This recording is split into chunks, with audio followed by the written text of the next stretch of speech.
War Eagle, War Rapport family. I am your host, C Dub. Auburn loses a close one to LSU 21-17.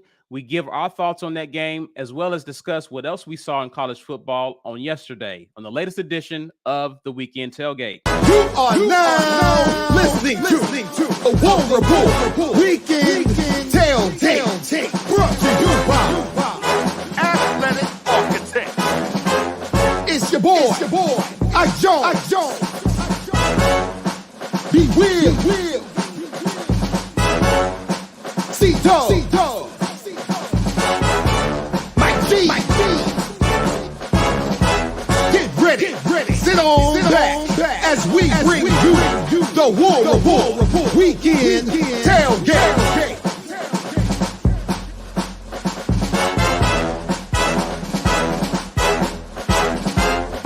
War Eagle, everyone. War Eagle, welcome to the latest edition of the Weekend Tailgate, brought to you by show sponsor Athletic Architects.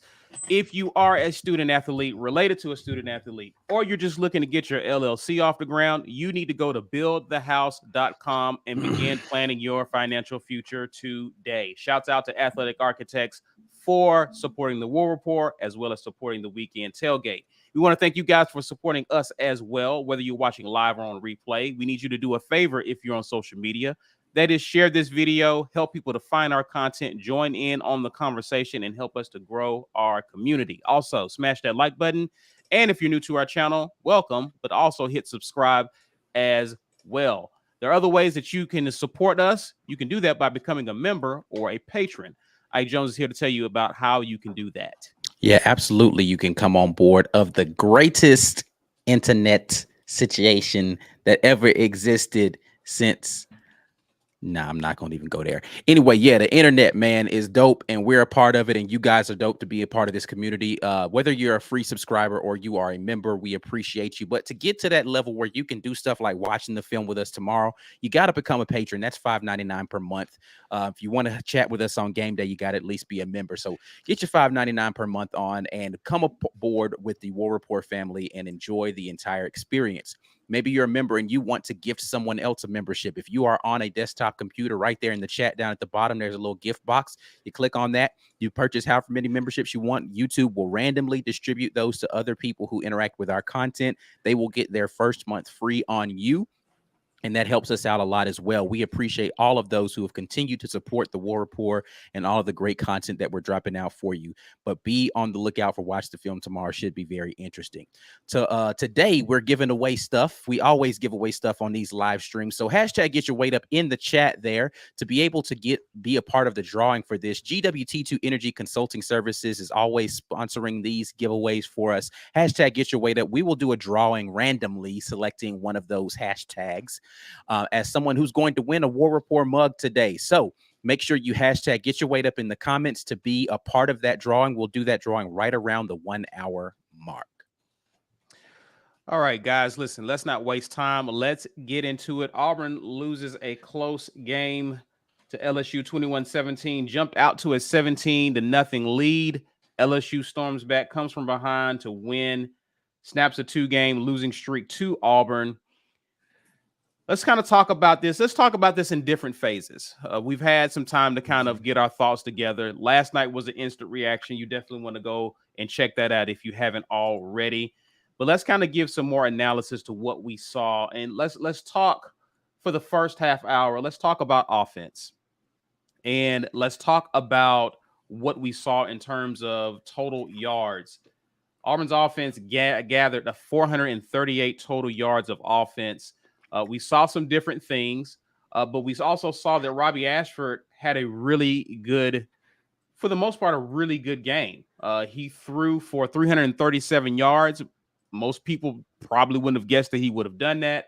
19 of 38 for 2 touchdowns and an interception. Ike, you were covering the game.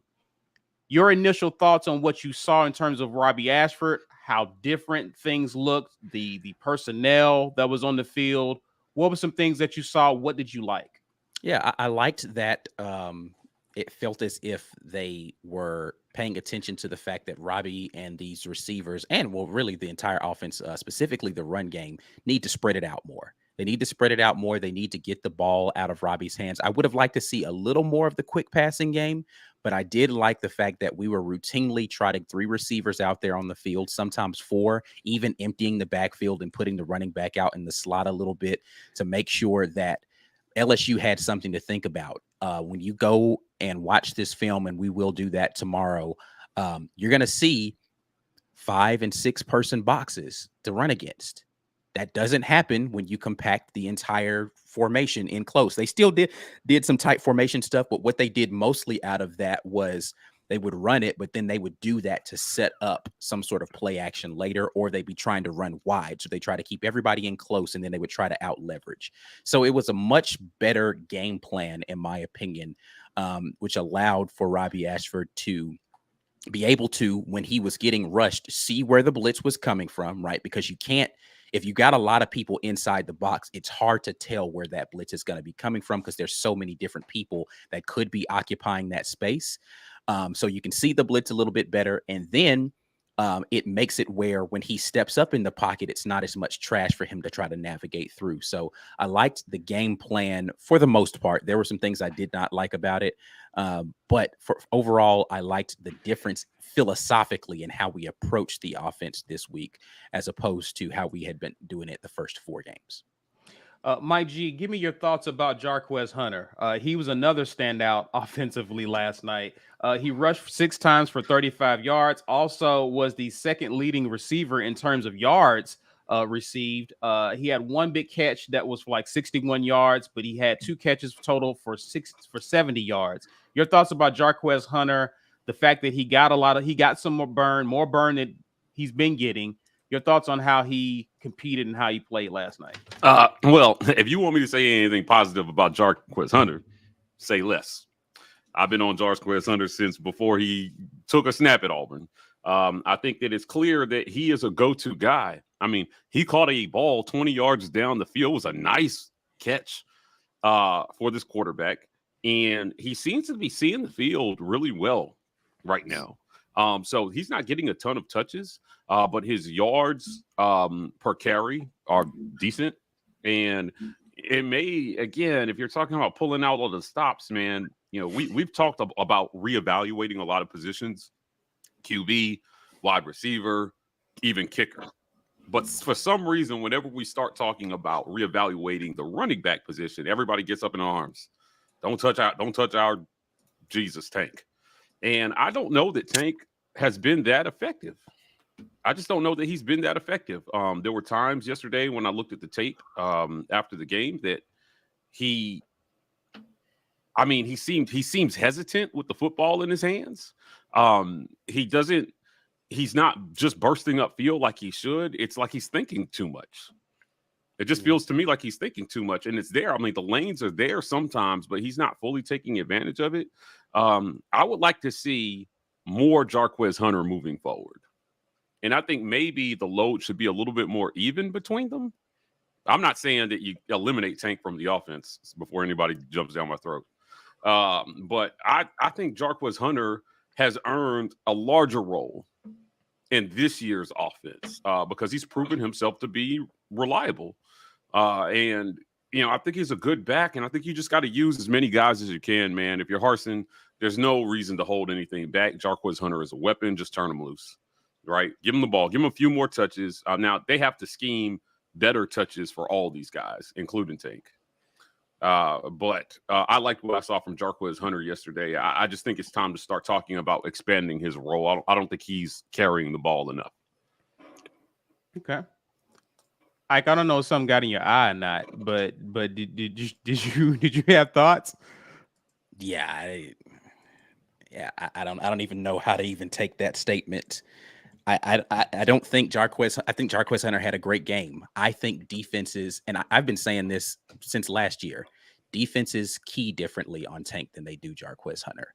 There is because he hasn't toted the rock as much.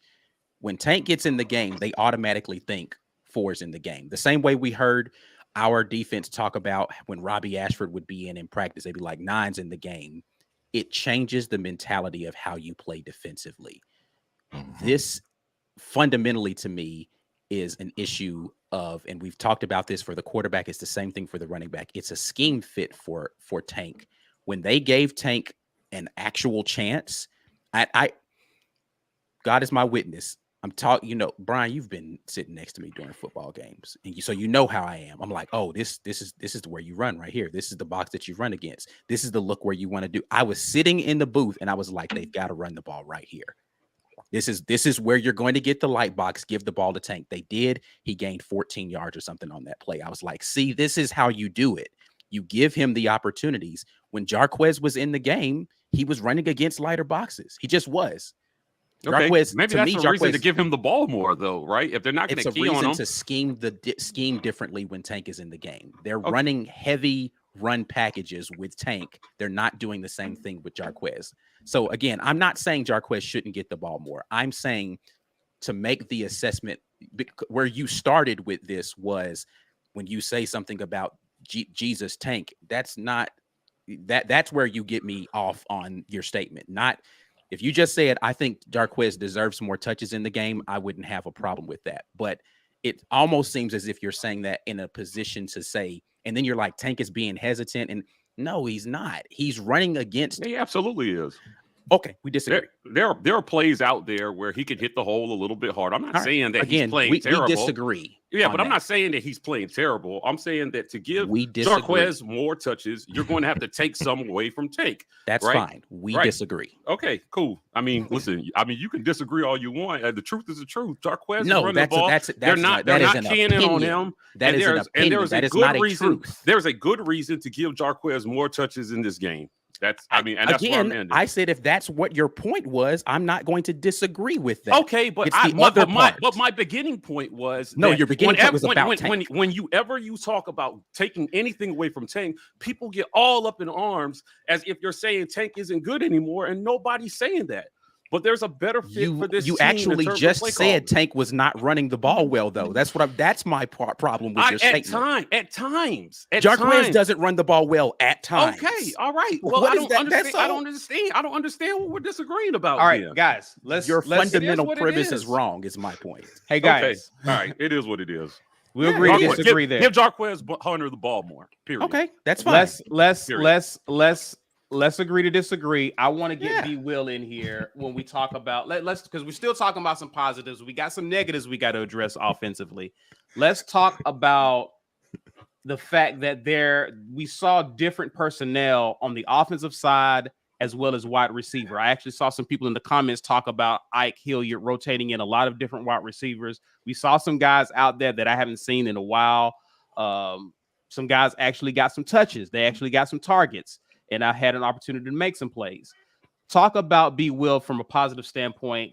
How did you feel actually seeing some new faces out there on the field and seeing them actually contribute? I mean, I loved it. This is what I wanted to see the whole time. We get to hear in fall camp who's a dog, who's out there killing it, and who's really flashing. And we don't see them on the field for 2-3 weeks. Or they get on the field, but they don't get any targets. Or they get a target, but it's just 1 or 2. And maybe the game playing situation after that, because we struggled in games 2, 3, and 4, kind of dictated, well, we need to just go with who we know right now because we really got to fight back instead of getting up and getting a lead and getting guys some reps. There is a methodology to how you develop a team, and I'm sure everybody's is different. Some coaches say, hey, we got guys, they got talent, put them on the field right now. That's it. If I think that they get the big picture, that they understand what we're doing, get out there. Will it be rough early? Sure. It'll be rough. You'll get your lumps, but you are the best player at this position, and I want you to learn how to play this game as quickly as possible because you being at your best is going to make us a better team.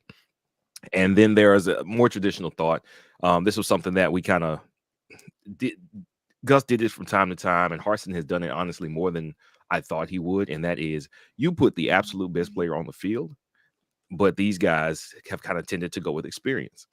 Who's going to be the most consistent in practice, coupled with who's going to be the oldest, has the most experience, just reps, period. And we've seen that fail us at several times, at several positions this year. And I was really hoping that we wouldn't fall into that. Now, maybe because of where we were at this season, coming off of the Missouri win, which was an ugly one, and we were starting 1-0 in SEC play, hoping to go 2-0. that they would say, you know what, we don't really have time to mess around with who we think is the most trustworthy. I need guys who are going to go out there and be special. We finally saw guys going out there and getting an opportunity to be special. We finally saw a game plan that allowed a guy who had gotten out there and Robbie, but a game plan that allowed him to actually be special. And that's a difference. That is a philosophical change. It is breaking the glass in case of emergency. And I'm kind of glad to see that we got there, because the SEC season is short. I mean, we could talk all we want about what coach deserves how many years before you really evaluate them. That's not what's going to happen here. That's not where we're at. That's not our reality. And I think the staff knew that. They were like, you know what, let's put guys out there. Let's make the game plan that's going to give us the best chance to score some points and move the ball and get a win. So, yes, our wide receivers, we saw plenty. Omari Kelly got out there, and Camden Brown got a touchdown. And he was wide open, by the way, on that touchdown. Council at center. Yeah, Council at center. I thought that they would get Keandre Jones back out there after Council moved from left guard. No, they moved, I think, Stutz to left guard and Alec Jackson to right guard. So, you know what? Yes, let's see guys who we have not seen and give them opportunities to show what they can do. And it doesn't seem that they are really holding anything back as far as, well, this is our guy, we're going to stick with them. The elder statesmen who are on the defensive line are ballers. That's why they're still on the defensive line. In the secondary, they swapped some guys out because DJ James is a baller and Keontae Scott's a baller. God bless Keontae Scott. That aggressive mindset when it comes to returning those punts, we knew. I want to say Ike kind of foreshadowed this a little bit. Being that aggressive, he is eventually going to break one, but that's the other side of that, is being so eager to break one open for the team and on a game opens you up to those types of mistakes. But we're seeing the guys, and I think it's a philosophical shift. It's throwing the game plan out the window and going, right now, what do we have to do to win? And I'm extremely glad to see it. I know it came in a loss, and everybody's down on Harsin. I am not, because that needed to happen, and he did it. Now, what you hope is for your coaching staff, and every coaching staff picks the right guys out of the gate, so you don't have to have emergencies to start putting the right guys in there, or you don't have to have some losses before you start putting the right guys out there. But we're here. We're finally starting to play the right guys. These guys are going to get better as the season goes on, and they are still playing very hard, not only for the coach, but for themselves and for the team. And that's a wonderful thing. So those are some huge positives for me, not just for wide receiver, but team-wide. The right guys get on the field. Right, but what you just said is what I think the focus of all this should be after this game. Right, was they switched this, they made changes. No position was safe. None, zero. Not everybody's beloved Tank, not Keontae. Nobody was safe. Nobody was safe yesterday. They decided to give the ball to different players. Appears to be safe. Oh, right. Robbie Ashford, again, we were hyper-focused on quarterback to start the season. But the truth is that the whole offense needed a mix-up. Now, how long it took them to get there is up for debate, right? And this is where I will diverge from what B said a little bit, because I don't know if you throw Robbie Ashford out there any sooner that he's any more successful. I think that they tried to ease him in based on whatever his understanding of the playbook was and, where they felt like his development was at. And at the time that they switched to him fully, TJ Finley had an injury, and he was definitely your best option. Fortunately, by game 2, he's shown you enough to say, hey, we can continue to build on this offensively. And it helps the whole, like Robbie Ashford helps the entire offense. He helps everybody. The positives that B was talking about at wide receiver, Camden Brown high-pointing a football for a touchdown was insanely awesome. Seeing Coy Moore get in the mix, you hate the interception, but you love some of the other plays. Omari Kelly with the concentration catch on a tipped ball. This is not a guy we've seen a whole lot of, man. And he made a big play for his quarterback. And it was a good throw. It was a great play by the DB. And it was an even better concentration catch by Omari Kelly. For sure. Continue to get these guys off the bench and in the game, right? And then at line, like B said, switching it up and just trying to find some combination when we reference that 07 or 06 Auburn team that switched it all up mid-season. That's what it sucks that they could not get there before this, but ultimately you did it while you were 3-1 as well too. So it's not like we had to go 0-3 before they would figure it out. Right. Right? They still made the change. And I just don't think that they're going to get enough credit from fans for the 1000% pivot from what they entered the season with. The idea, there were promises made to Tank about feeding him the ball this season to get him to come back. Well, right? Keysal talked about being run Right. heavy. Yeah. Right. And now there's a realization that it just can't look the way they thought it was going to look. And I can appreciate that they wanted to keep the commitment that they made to him, to feed him. But if you're Tank too, you got to realize there's a better way to run this offense, and you can get your 20 touches and barely make 50 yards because defenses are going to key on you, or you can play this differently, man, and the team can have a chance to win. And these guys definitely, and talking to some of these guys after the game yesterday, they definitely believe in the pivot that was made yesterday. 100%. Let's talk about some stats Ike has presented to us. Let's take a look at it for the offense total. Passing, Auburn went 19 of 39, 337 yards, 2 touchdowns. We rushed the ball 31 times for 101 yards.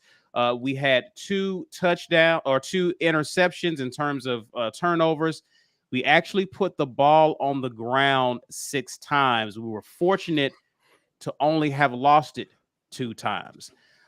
Guys, this continues to be a concern with Auburn. We actually have total of 8 turnovers on the season.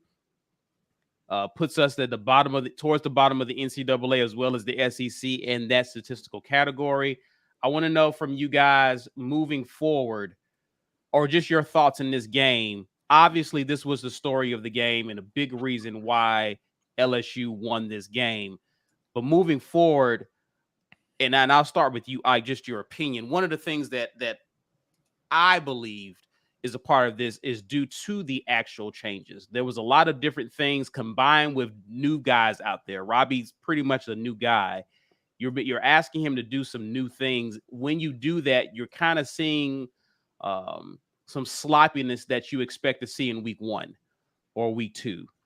We're seeing it in week 5 because Auburn's offense is not the same offense it tried it out there in week 1. And so as a result of that, you're not going to look as clean at times in SEC play against LSU, even if you are at home. But I want to know your thoughts. Do you feel differently? What's your take on the turnovers and what Auburn can do moving forward to address this?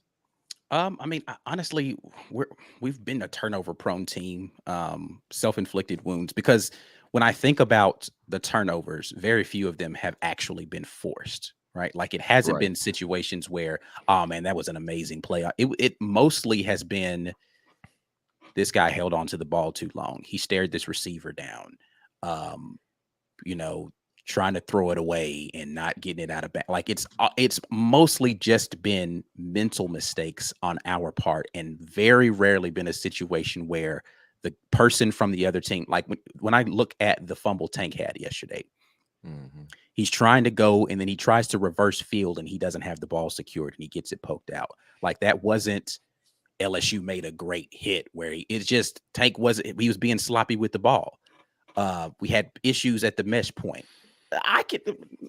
Mike, you own one today, bro. I don't know what your deal is right now. I know. I'm having a wonderful time. You making my point, but go ahead. You're not. I'm not making your point. I'm keep talking. I'm enjoying that happen. Okay, enjoy silence while I make my point. All right. There's issues with high snaps that are happening. That was happening before Brandon Council was out there. There's issues with just errant throws that were almost intercepted oftentimes. Like it's just, there's mental mistakes that are happening often. And it doesn't seem to matter what the combination of players is. It's just mental mistakes through and through. And it's cropping up every single game. I don't know how you fix that other than guys working through it, honestly. Yeah. Your thoughts about the second half woes.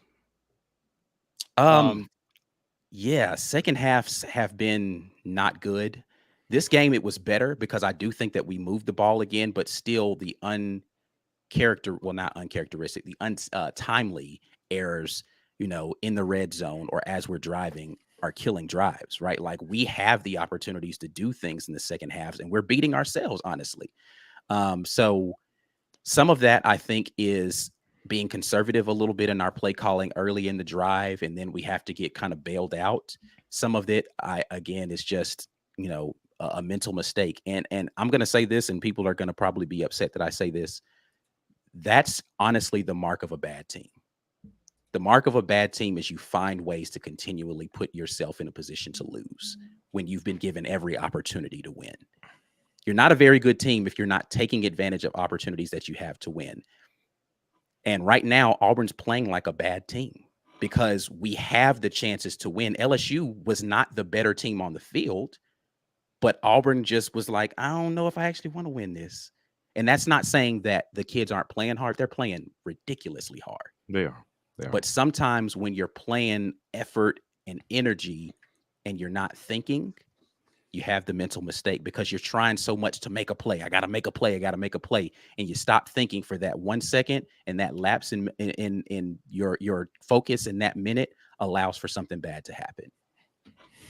Keontae Scott's trying to make a play. He's trying to go out there and field the punt because he doesn't want that to hit the ground and roll and we lose yardage, right? Yeah. He's trying to get up there. Yeah. So it just is what it is, man. When you're doing stuff like that, bad things tend to happen, and that's just what's happening with us right now. Well, you can have good players and have a bad team, right? I think we've seen that all through sports, right? You Texas A&M, and have a bad team, right? Yeah. So I think that what a lot of fans do is they conflate one with the other. We're a bad team, so our players are bad. Correct. Right. And that's where I draw the line and say, no, there's plenty of talent on this team. Yep. But bad scheming will make average players look terrible and good players look average. Right. And unless you have a superhero at some of these positions, it's really hard to overcome a bad plan. So Saturday, what we saw was a better plan, make what an O-line that everybody was dogging. All I saw in the comments on my Twitter was, look how well the O-line played. And I laugh at those comments because I'm thinking to myself, I'm like, they're not really better. There's a better combination of O-line, sure. But like they look better because what you're asking them to do is not inherently as difficult relative to what they're capable of. They're not going to blow anybody off the ball in the run game, period. This line is not going to do that. If there's a version of this line that can do that, we haven't seen it yet, right? So until I see it, I will say they're not capable of that. So you need to call an offense that gives them something that they can do well. And the idea that they could not do anything well was something that I think that this is going to be the black mark on this staff's history here at Auburn will be not realizing that. And I think that's the difference between an average staff and a great staff, is maybe a great staff realized that in the preseason, right? Because it's difficult to gauge versus your own defense in practice. But great evaluators can say, hey, man, against SEC competition, we're going to get killed if we try to do that. Right. Mm-hmm. But it's difficult when you have all these ideas out here that this player needs the ball and that player needs the ball. And and you're trying to feed your best players, but you have to find better ways to feed them. And it may not look like what everybody thought it was going to look like. But, that's where I think that their maturation as a staff, whether at Auburn or someplace else, is something they're going to have to look at the tape and reckon with. Man, we should have maybe realized preseason that Robbie Ashford was going to be it and started preparing as if he was going to be the guy. Because I'm not sure there's a version of this offense with this line that TJ Finley could have been successful behind. I think they maybe could have called it differently to help him, because what they were doing early in the season definitely was not helping him at all. Right. It was not good. It was not good for him. And if they have a version that would have helped him, I haven't seen that either. Right. But Robbie, provides them some cover even in the bad play calls as well too. And maybe they could have realized that, there's just so much going on here. Austin Davis, I will always wonder what would happen if Austin Davis had come to Auburn and we had run the version of this offense that he sold to Zach Calzada and Robbie Ashford, because those guys were pumped about that. And it was a main reason that they decided to come to Auburn. Right. And they had to pivot to this Keysal thing. And man, I'll tell you, there's already an admission internally that it's not been good. But I always will wonder what this would have looked like had they gone with plan A, gotten a chance to go with plan A. Yeah. Before we get to the break, guys, let's grab some super chats. We appreciate you guys commenting. Continue to super chat us so we can definitely get to your comments. Imani Smoot says, I wish Damari Alston was a part of the rotation too. I'm not mad at a running back by committee. But again, yeah. I want to see Damari Alston, but I do want to see more of the guys that we have and figure out how to use the guys we have. And I think they started figuring that out a little bit yesterday. I think Damari can catch too, can he? We seen him catch some balls, right? Yeah. Darnell Sims says, I think our O-line is getting better and Robbie growing every game. We have a chance to beat some teams. And I think this is what a lot of people are not taking into consideration as they're venting their frustration about the opportunity that we squandered last night is the rest of the SEC looks kind of vulnerable.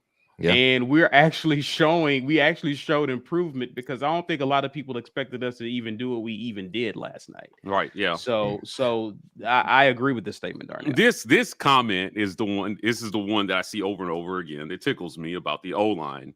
Right. And now people are optimistic about based on what they saw at line. But I think that this underscores that this staff has some work to do, in terms of putting players in a better position because they did not magically get better. This comment in light of the fact that we're down to our third center is funny to me. Yeah. They're on their third center. And people are saying, hey, the line looks like it's getting better. And I'm just like, well, maybe there was just a better combination. Should Brandon Council have always been at center? Or, I want to see how it looks a few games from now before I start making judgments on what would have been better. Or was there a better spot on the line for Tate Johnson? I think Council played some center at some point in his career, or is this his first time? He's been at center before at one point. We've had a similar situation the past 2 years where we were moving guys around like crazy with the O-line. And I think he got in there. He had some high snaps last night, but overall, for a guy who has not played center at all this year, I wasn't too mad at his performance. But the line has a little bit more in them than what we saw the first 4 games, I think. And I think that there's a way again to help them out a little bit so that they're not struggling every game. Right. And some of that is, and Mike, you were like, well, they have recognized preseason that TJ Finley wasn't going to be the best fit for this offense. They had what they thought was one of the most experienced centers in college football coming back. And even if he wasn't physically the best center ever, that's huge. You lose that guy on an offense where you need to identify, you need time where he's going to be making the calls as far as, hey, all right, there, we see that, right? All right, let's go. That's huge. That's probably made the early play of the offensive line and the offense way worse than it was going to be. And it necessitates the change that we've seen so far. Yeah, for sure. Good point. James Burnett says, fellas, after 5 games, it appears that the SEC teams have shown some kind of vulnerability. Can Auburn capitalize on that down the stretch, and can they end up with an 8 to 10 win season? 8 to 10 is rough, 10 is, man. 10 is a bit of a reach. Yeah, Robbie Ashford is going to be all SEC if this happens, period. But also, I thought it was encouraging. I mean, they held LSU to 270 yards total last night. Yep. I mean, if you had given me the stat line per game and asked me who won, I would have 10 times out of 10 told you Auburn was going to win it. But this is going to be interesting to see. And this is what makes this season hurt so much is that this was the year you could have shocked a lot of people because everybody else looks mediocre. Like, of all the years you could have been a step below what you could have been, this season it hurts the most because nobody, I don't know, I didn't see any impressive football played yesterday by anybody in the SEC, right? Nobody looked super dominant yesterday in league, right? Georgia definitely did not. And I mean, Bama did pretty much, yeah. Oh, yeah. Bama. Yeah. Okay, yeah. Bryce Young going out. Yeah, they're the class. Forget them. They don't really exist, right? Like, they're just there. Milroe looked scary. To me, he looked good when he came in. as well too. When I watched that game, I thought Milroe looked like a serviceable quarterback, which sucks. Listen, I underestimated Ole Miss. They showed me a little something. Yeah, I mean, it They was showed me a little something. No, did they? I was Did like, they yeah, though? I But don't did know. they show showed me you a little- something? They showed me a little 3 something. turnovers in the red zone for Yep. Kentucky, and they weren't all forced by the defense either. Some Yeah, of that right. was the number 1 overall pick. Just messing Just up. playing out like there. ass, right? Yeah. Yeah. I thought overall it was a good game, but there was some Right. sloppy football played in that game for sure. Yeah. Right. Big Gap says, Ike, is it possible for the offense to be successful in a 2-back set? Tank with Quez with Robbie. I think it's completely possible. It's really more so about just how you design play. I say this before. I don't think personnel packages is the issue. It's play design and just understanding how to utilize people. You can definitely have both of them in the game. Now, what I will say firmly, I think that Jarquez Hunter is a better catcher than Tank Bigsby. Yes. Hands down. He catches the ball He's a better pass catcher. Yes. And I said this again when I was in the booth. I was like, man, I'd like to see them run that swing route to Jarquez later in the game. And they did it. And I was like, oh my goodness. Like, oh, listen there. Somebody got me bugged in here. Like, y'all listening to me call plays from the media booth. But yeah, I think that playing both of them at the same time would allow you to go faster offensively because you don't have to switch them out, right? Like if they're both in the game, then you could just do, because God bless him, I love him. I don't think either of them are worse blockers than John Samuel Shanker. Yeah. Ouch. Yeah. So if you have them playing like an H-back type of set, then you have the opportunity. Then you could actually run that H-back reverse to somebody with some speed, right? You can play faster, run the same kind of plays, and then just swap who's in the backfield or run a 2-back set and have some misdirection stuff going on in that way. There's a lot of things that you could do with both of them in the game. And with Robbie at quarterback, who do you key on? Yeah.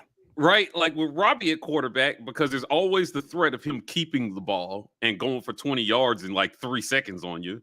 Like, or 2 seconds on you. I just don't.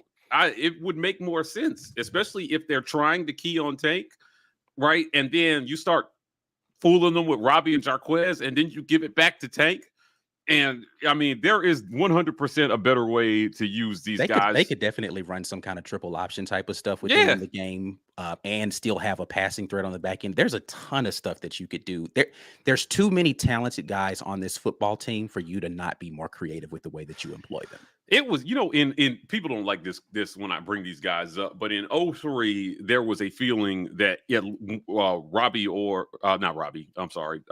or Caddy, one of them was going to go pro because there wasn't going to be enough ball to go around for both of them the next year. And they had to essentially sell an offense that said, both of you guys are going to be showcased and we're going to use you both. And there's going to be a role. And in 2004, they did it beautifully. I thought Borges pulled that off beautifully with his West Coast offense. And they need some of that magic with these 2 backs because I'm telling you, they're not getting talked about enough. Auburn has one of the best backfields in the country. Right. But the scheme has made them look way like they don't exist at times. Yeah. So, yeah, I don't know.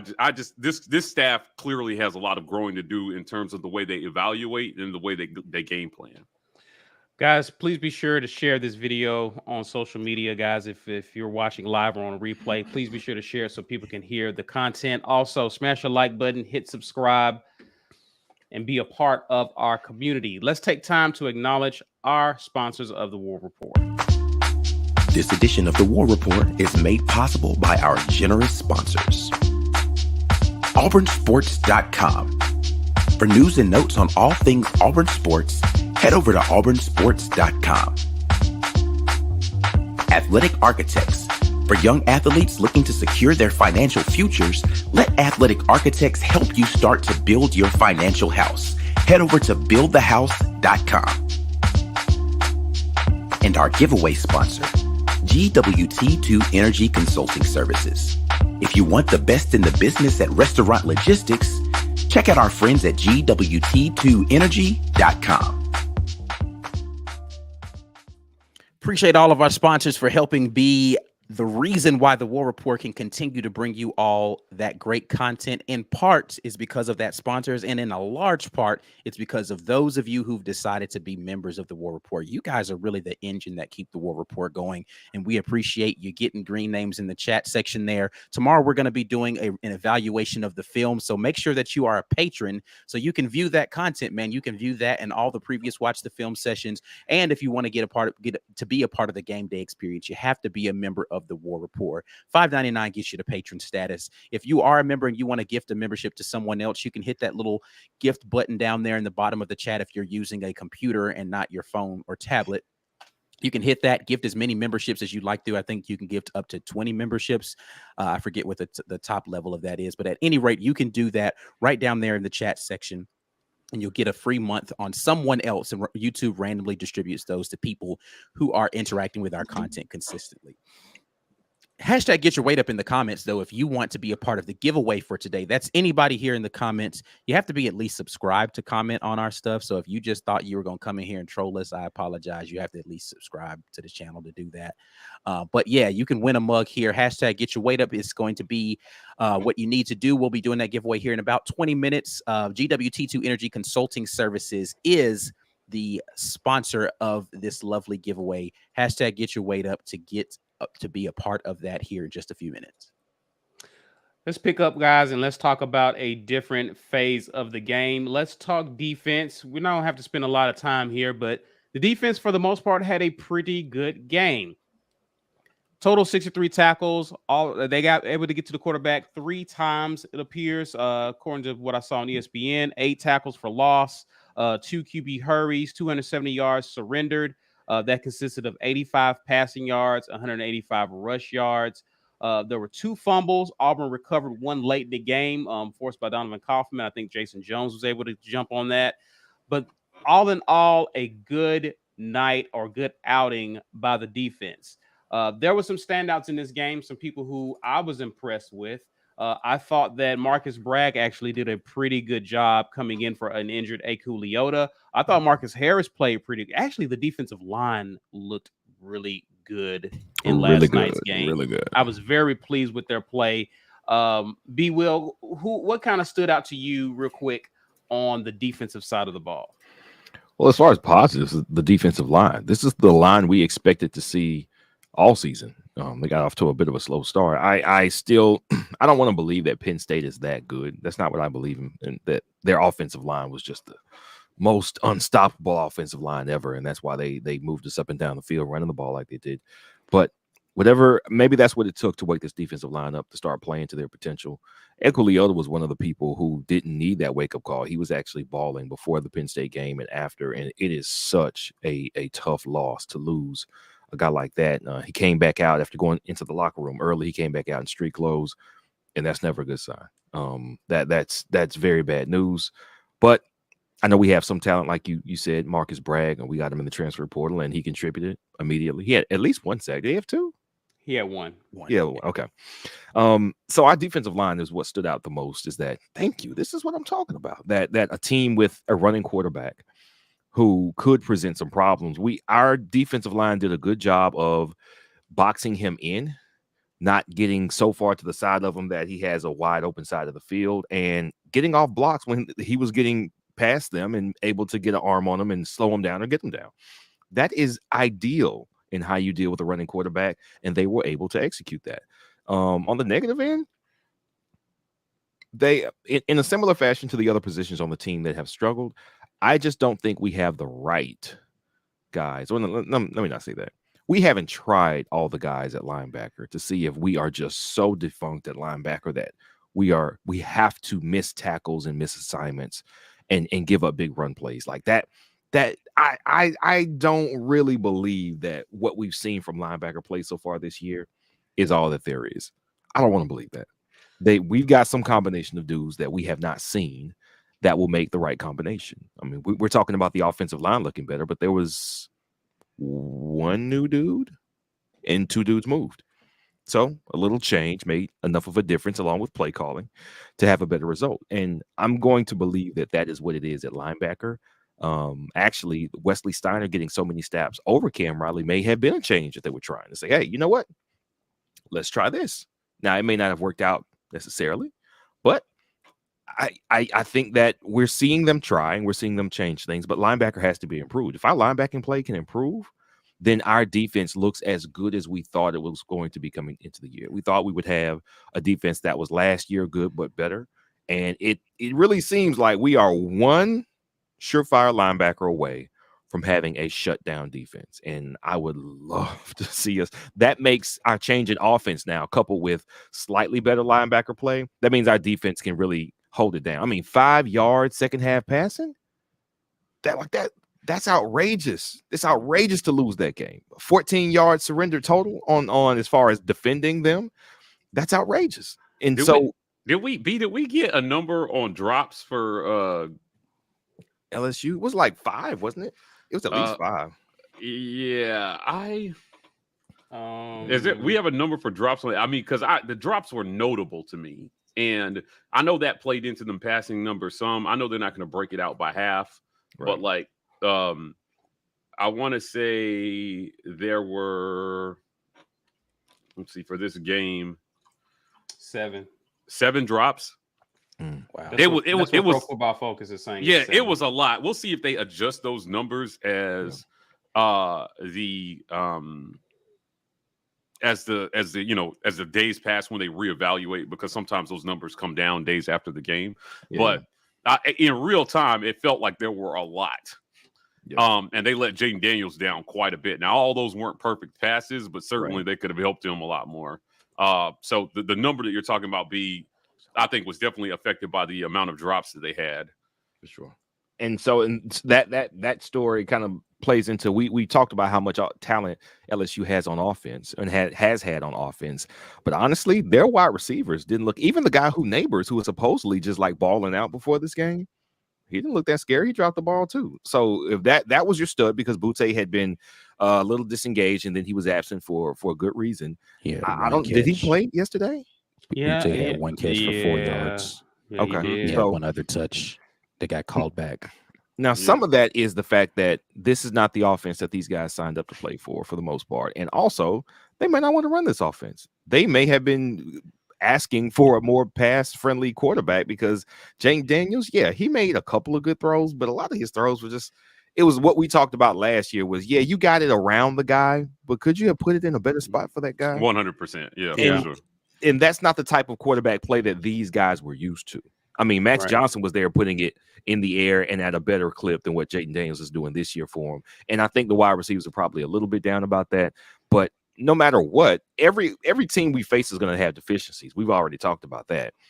You've got to execute who's in front of you. And what would you say best case scenario against LSU this weekend? I would say they don't score more than 15 points on offense. Mm-hmm. Like that's a great, I'll take it. Or hey, their guy doesn't run for 100 and he doesn't pass for 100. I'm like, hey, I'll take it.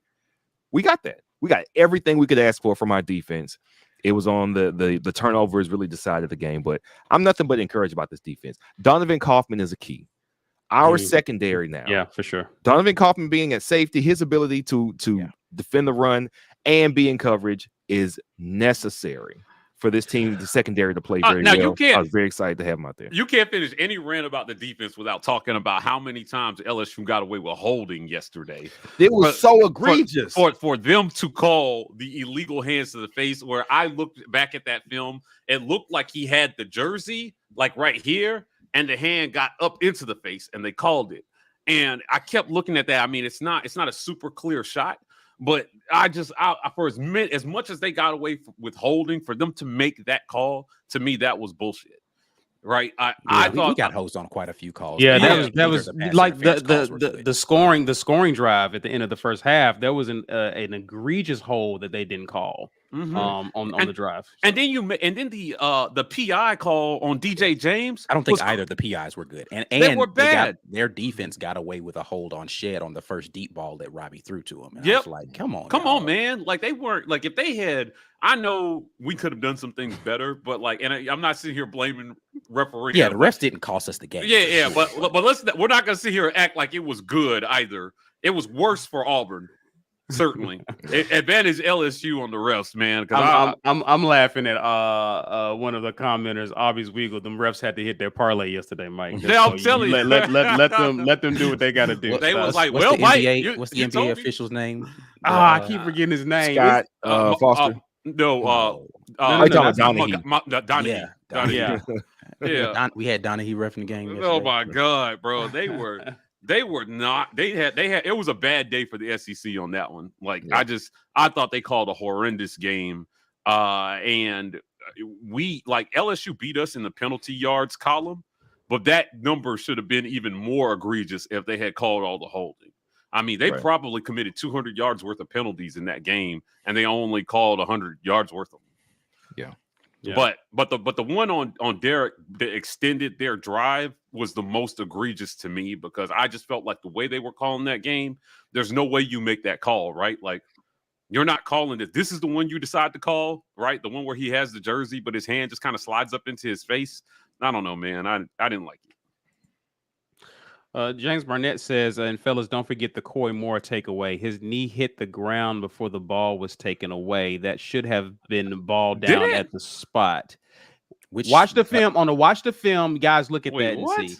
I don't even know which one you're talking about. Is he talking about on the interception? He's talking about the interception. He's talking about the interception. Gotcha. So on watch the film, look for that. Like I definitely want to see you guys definitely point that out if that is the case. I haven't gone back and looked at the film on that yet. I will definitely look at it. Yeah, that's one to definitely the check out for sure. Let me get some super chats. Imani Smoot says AU had Jacobs, Williams, and Brown on the same team at one point. Yeah, Jacobs had to go. Jacobs had to go because there was no way they were going to find enough ball for the three of them. Correct. JT Martin, any truth to the rumor that Zach Hill is consulting? I mean, I've heard that confirmed several times that he's been virtually consulting with the team on how to improve how they deploy the quarterbacks. Yes. Really? I haven't heard that, but that's interesting.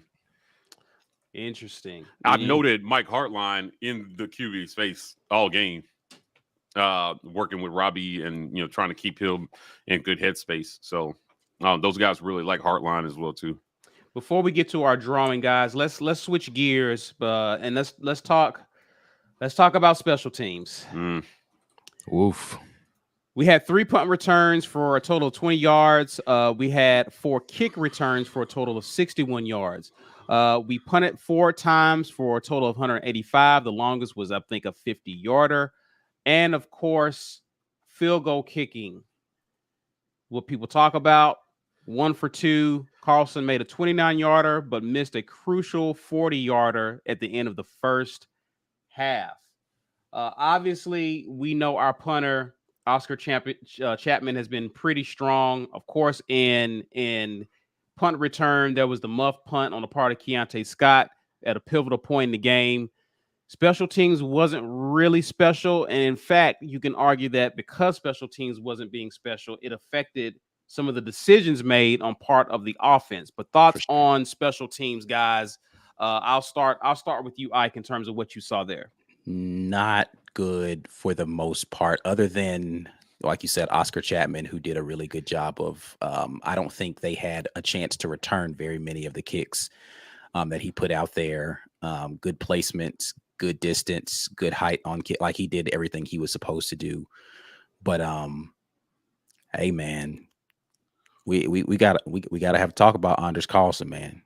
We gotta have a talk about the last 5 kicks Anders Carlson has had. He's only made 1 of them. He fortunately got the opportunity to re-kick 1 of them that he eventually made.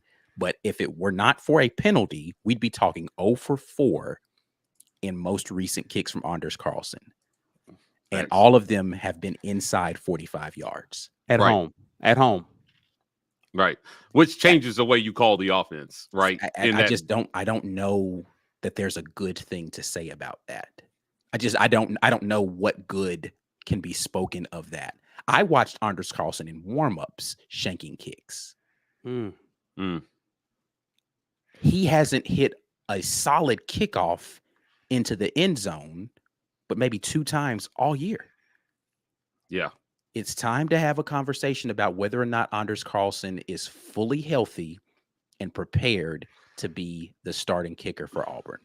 Yeah, if he's not healthy, like, I don't even know why he's out there. Like, I mean, but to be fair, B said this, and we've talked about it. He wasn't looking particularly great from distance before the injury. Yeah, for sure. Right. Yeah, Yeah. I mean, I've been off the Carlson train since last year, so you can get an argument from me there. Like, I just think if we're saying the injury is now holding him back, that's even more reason to get him off the field and get somebody on who has a better chance to make a kick, because you got a guy who is another legacy whose brother is kicking game winners in the NFL right now that kicked a 61-yarder in high school, right? You've got Evan McGuire, who's still on this team, who, again, can nail a 50-yarder.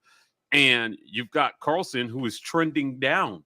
Kicker should be at the top of the list of positions that you're reevaluating whether you have the right guy in there or not, because they won't ever admit this. I don't think they'll admit this, but their waning faith in him definitely changed the way they call plays in no man's land. 1,000%.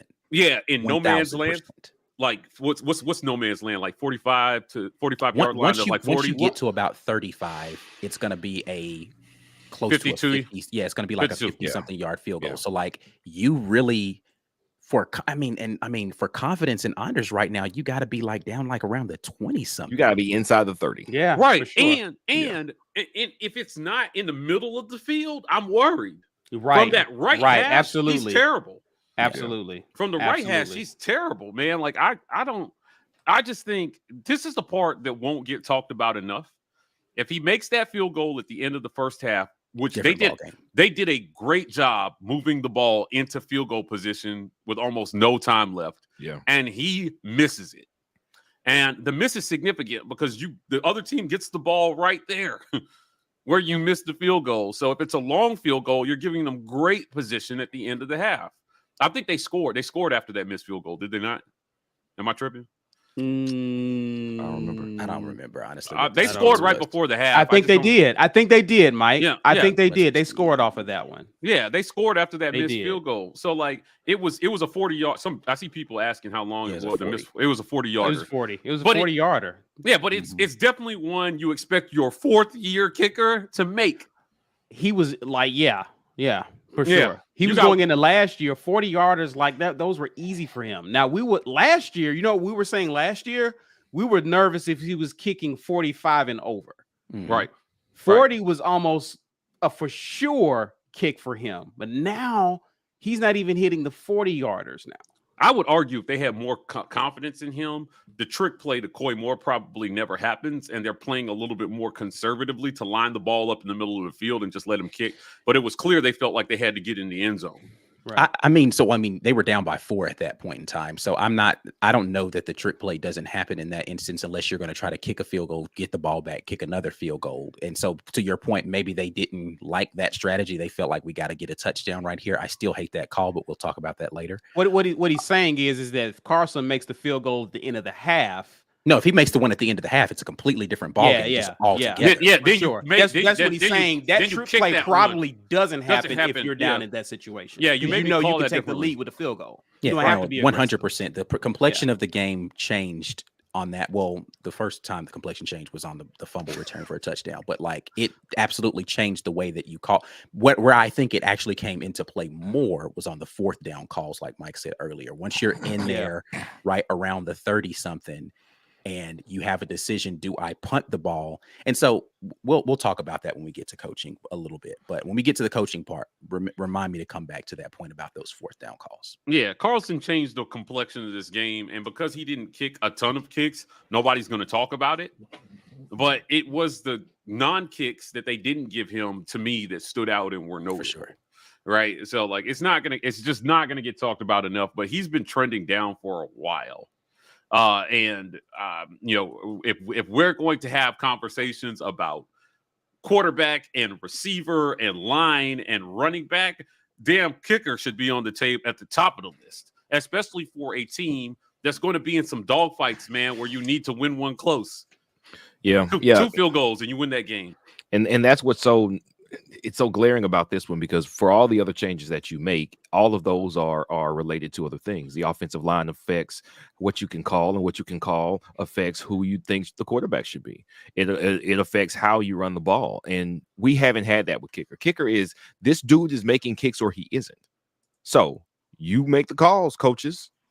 Get them out, and it's not like you don't have options either. And that's the other big thing. Like if this was a team where you had Robbie Ashford and Holden Gardner as the two, all right, he's got no experience. He hasn't had any fall camp reps or really running as the one in any situation in practice. Yes, of course, this is an easy decision. You go with the guy who is most prepared to play, and you don't have to change the offense around to go back to a Holden Gardner as a two. You play the guy that makes the most sense at kicker.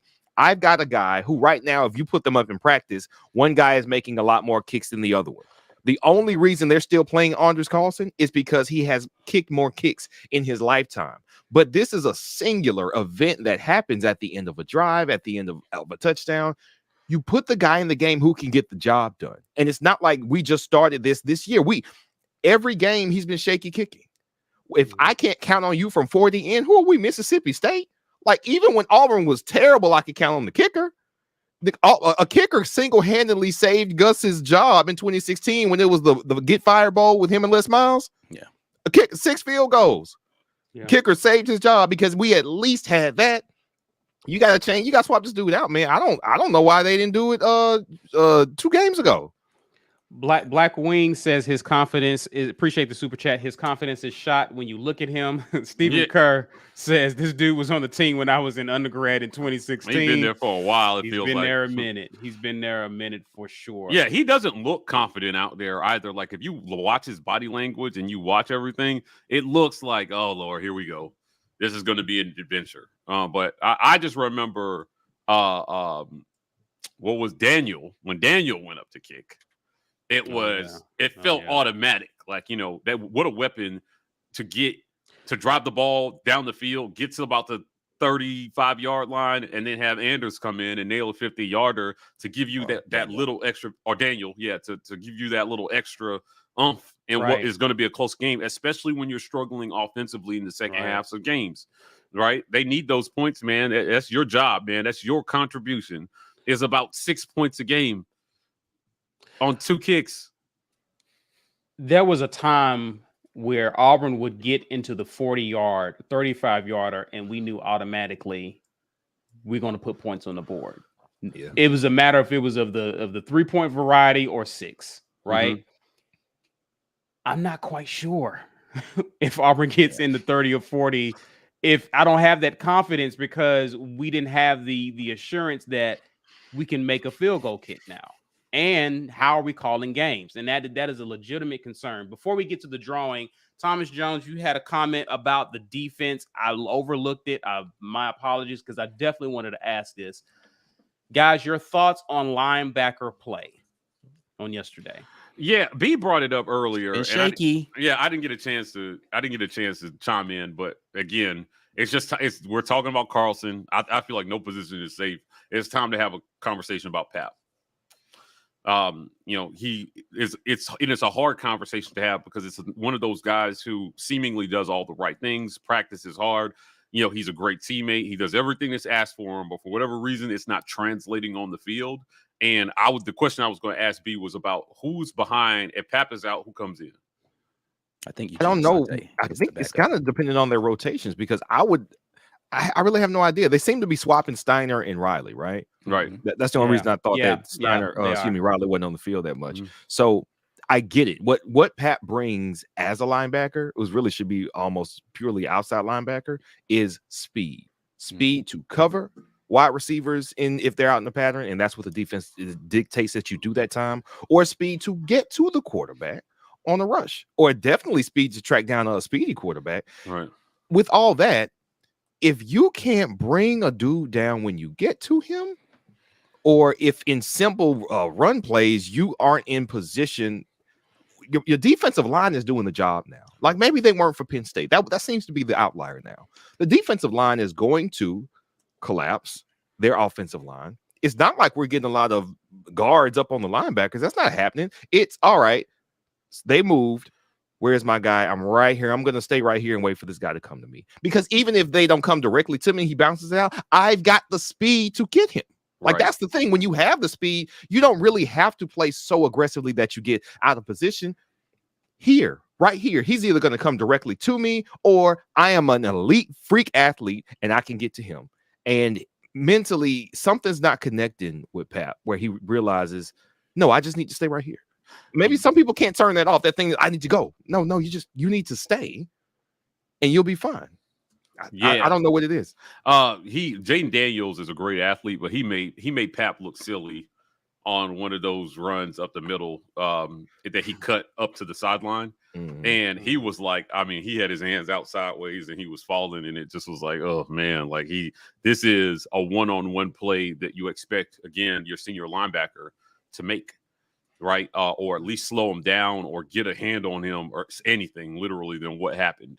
The other thing was, the other one notable linebacker play was Steiner on the LSU touchdown. I mean, the misses were significant when we did have them. And, Steiner had a chance to get a tackle for a loss and he couldn't wrap up. And the running back scored a touchdown. And maybe we hold them to a field goal there. Like, who knows what would have happened after.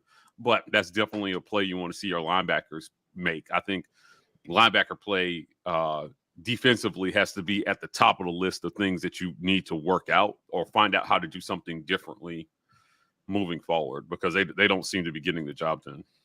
Yeah. For sure. We'll definitely, that's something that we'll continue to talk about in the coming weeks.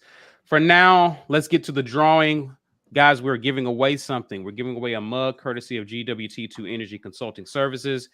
If you want to enter to win, you already know the drill. Hashtag get your weight up in the comments. You're running out of time, guys. We no longer wait around because there's 400 of you watching with us live. A lot of you commenting regularly. So if you want to win this, and if you haven't commented, you're probably out of luck because Ike is about to draw. Yep, I'm already there. We're hitting this button, getting to it. GWT2 Energy Consulting Services is sending, or courtesy of them, we're sending a mug to. Oh man, they mess with you, Danielle. They mess with you. Anthony Grant. We've seen you a lot. We've been seeing you. Anthony Grant, one of the day ones, I think. So he's been around for a while, Anthony. So let us know in the comment section. Let us know if you're here, sir. Congrats. Guys, be on the lookout too if you see him, his name pop up. Guys, let's move on to coaching. Let's talk coaching here. Some stats here you can attribute to coaching. Let's look at the penalties. 8 for 80 yards. We had the time of possession was 30 minutes and 53 seconds. We had on third down conversions, we were 6 of 15. Fourth down conversions, we were 1 of 2. We were 2 of 3 in the red zone. Is that correct, Ike? Yeah. Okay. This is some general information to see about the coaching. There were some key decisions made in this game that proved to be costly. Auburn burned a timeout on a 4th and 10, 4th and 11 early in the second half. 4th and 10. We didn't convert, turned it over on downs. That timeout proved to be costly when we were trying to preserve clock at the end of the game to get the ball back. Guys, I'll let you go. Your thoughts on the coaching job in this game? Be Will. All right, so there's one thing that I think we will all acknowledge, that the kicking game influenced decision making later in the game. I'm not willing to let the coaching staff off the hook because you can change out the kicker. That's within your power. If you can change it, then it's something that we can hold you accountable for. So if you don't change the coach, then you don't change the kicker. Now you have a shaky kicking game, and now you have to account for the fact that you can't make kicks within a certain distance. And now that forces you to make some plays that may not be high percentage plays for that situation where you're at on the field. If he can change it, it's within his responsibility. Change the kicker out. And maybe that's a sensitive thing when you're a kicker. You've been here longer than the coach has, and you're a legacy, and change him out. He has not been good. he has hurt us more than he has helped us this year. So with that in perspective, I think there is probably this is a game where it falls on everybody to me equally. The defense probably the least, so equally maybe not so much. The linebackers are the sore spot on the team, but the offense had some things that are really mostly due to inexperience. But you turn that ball over, that scoop and score, like that's an error that led directly to points for the other team. If we're going to call singular plays that turn the game, it was a player mistake. It just was. Robbie's starting his second game ever. If you want to go total snaps, he's probably 3 games, maybe 4 with the total snaps he played the first few games of the season. I expect that from young players, from inexperienced players. That's not a coaching thing. That decision, that play was not the result of the coaches. Coy Moore foisting that pass was not on the coaches. You can call that play. You can throw it away. You can overdo it and fade back and try to toss a ball. Just throw it away. It's not there. I would argue that he was trying to throw that away. He just 100% didn't do it very well. well. Yeah, 100% was trying to throw that away. Yeah, but Right. but did he have it in his left hand when he tried to throw it away? Did someone hit yes. him? He was getting chased. Yeah. There was a backward and he defender in jumped. his face. He was trying to stiff arm him while throwing it. I don't know if he's left-handed or not, but he definitely tried to throw it with So his it was left. left hand. Yeah, it was. I don't know if he's left-hander though. I mean, I agree with what V is saying. In theory, just on that play, I would just argue if you probably don't call. I didn't like that play call at all. Anytime they try to get cute, it's a disaster. Because there was only one. Was there only one? One receiver. One in the receiver. route. Yeah, It was that's why I Camden didn't like Brown. it. Yeah. It was an all. But again, if you're going to call that play, the player has to understand if it's not there, don't take any chances that you don't have to, because he's not a quarterback. I would have been just fine with him running out of bounds where they were, because you're still well in field goal range. Yeah. And there's no reason for him to even try to throw it away to save 4 yards there. Was it third down? Was it third down too? I'm trying to look that up right second or now third? to I don't determine know. what Yeah, that yeah, was. I I just feel like can't- it was second. Let down, us know but- in the comments, guys. Yeah, I'm pretty yeah, I sure just- some of them would know. But I would- I'm I just- pretty- yeah, I didn't Hartson say that they practiced that play though? They did. So They if you, did. I can see if you call it and all right, listen, y'all remember this one Phil from back says in it fall was camp. second It was down. 2nd and 11 from the LSU 36. Okay, all right, yeah. So I guess my point is, if you're going to call that play, you have to coach. What I will put on the coaching staff is, if it's not there, this is what you do. He said that they did, but Right. I wouldn't even risk telling, why is he trying to throw it out there at all? Just run out of bounds, get down, and literally anything but what he did. yeah. So that's why I don't like the call, because if the players don't understand, don't have the situational awareness, which I would put back on coaching, to your point, then maybe don't make that call. You have to understand your team. You do. And now listen, I used to get on Gus for this. You send a guy out there and you have to tell the guy the last thing you say before a quarterback goes on the field, before a 4th and 12, where if you don't get the first down, the game's over. Hey, man, quick first down or put it in the end zone or the game's over. The one thing you can't do is get tackled or throw the ball away. Right. And the quarterback sometimes, I think, needs that reminder. And I feel like coaches so many times send kids out there without giving them that reminder, and then getting mad at them when in the heat of the moment they forget. Right. Because you're expending so much physical energy trying to play a game. It would be easy for that to slip out of your mind. Players have to reason so much while at peak performance that it is difficult. I think fans underestimate how difficult it is to do. I put it back on the coaches to remind the players, hey man, when we call this, you grab Coy real quick. Remember what we talked about. Don't F this up. Right. Now, Right. where I will agree with you with that is coaching is looking at the game that Coy had to that point, knowing how much this game meant to Coy Moore. Is he too hyped up? Is he trying to overcorrect? And I think somebody else said there was a play before that where Robbie had fumbled it, but he got back on it. Once these guys have negative plays, they start trying to get it back. It's like I remember I was talking about gambling when we did the first primer for Ben with B Will. When you lose, You do not try to make back what you thought you were going to win because you were going to make a stupid decision. Yeah, you don't stay bet the within rent. your game plan. Yeah, and you keep going because once you go like, I got to get it back. I got to get it back. No. It's And gambling, these players, that's trading, that's all types of stuff. yeah, it's everything. I But lost this $50 bet. Time to empty out my 401k. I know, right?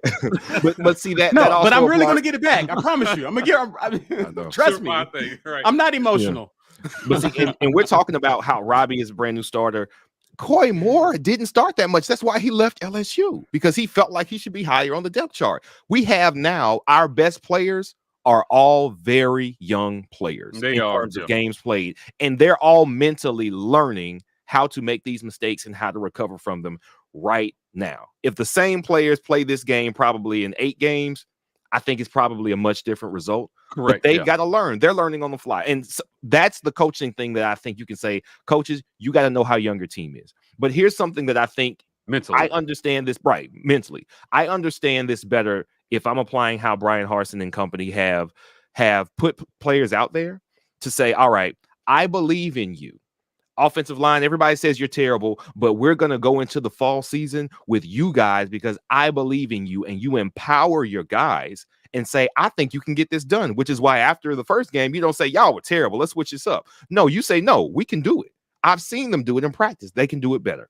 It's not so much about just trying to force a bad system necessarily. With Finley, it wasn't forcing a bad system. It was they have to play better for this to work. With Robbie, it was. But the difference here is, at what point do you go, listen, y'all aren't as good as I thought, so I'm going to have to change this up, which is a little bit what may be going on with the kicker, with your game planning, and to a certain extent with the offensive line. Why you don't just absolutely rip it down after Penn State? You got to go, you guys, I know we got embarrassed, but y'all are good enough to get this done. And when you step back from that, you are low-key telling y'all players, y'all ain't good enough to do this.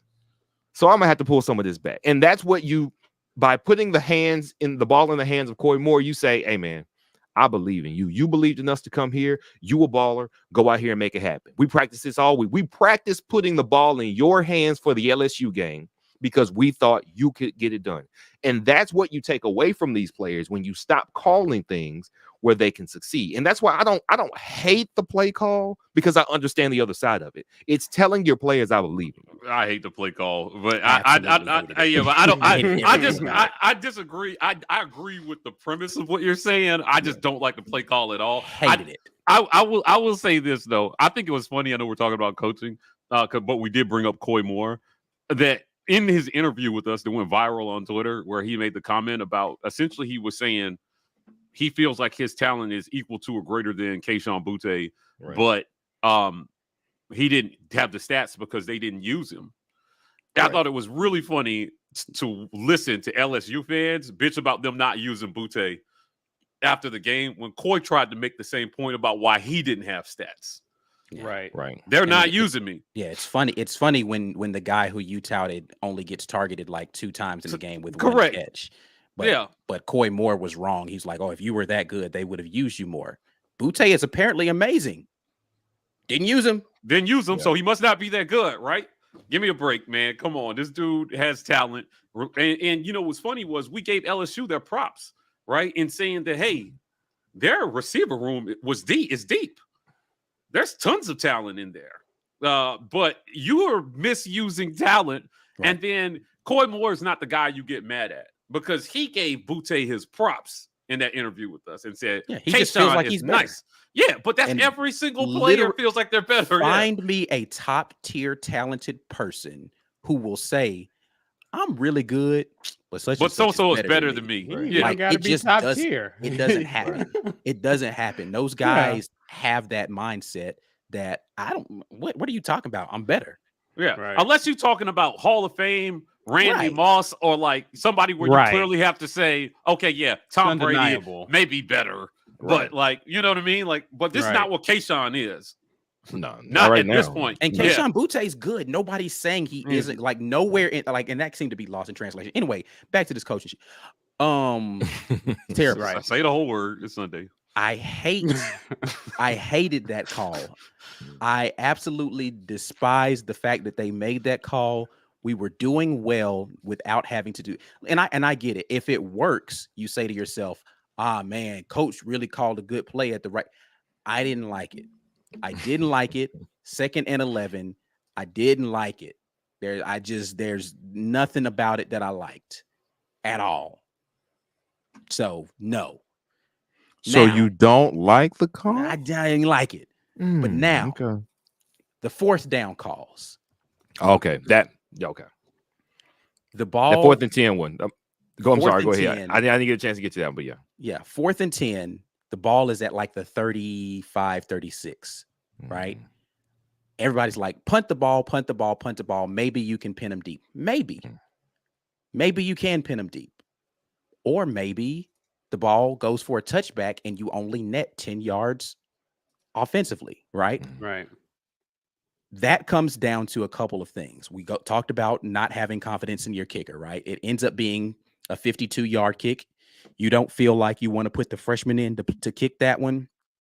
And you don't feel like Anders is good from that distance right there. So what they do is they call a timeout. They come to the sideline and they decide what we're going to do is we're going to throw it vertical. Because worst case scenario, we're right here where we are right now with our defense playing well, or they intercept a deep lob down the sideline and it's essentially a punt. I don't dislike. I know everybody's going to hate me for saying that. Oh, you got to punt. You got to punt the ball in that scenario. Or you take a shot like they did on the 4th and 11. You take the deep shot. You might get a pass interference call. Drive continues. It's not a bad decision. The bad decision in those instances, in my opinion, was you don't give the freshman a chance the first time. And then if he doesn't make it the second time, you do the deep shot. I think that should have been the better scenario. Is the first time we got a freshman with a big leg. Let him come in here and see if he can make a 52-yarder. It's a ton of pressure. I get it.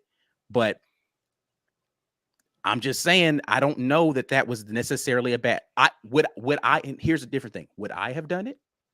Probably not. But you hit a shot like that to Coy Moore earlier in the game.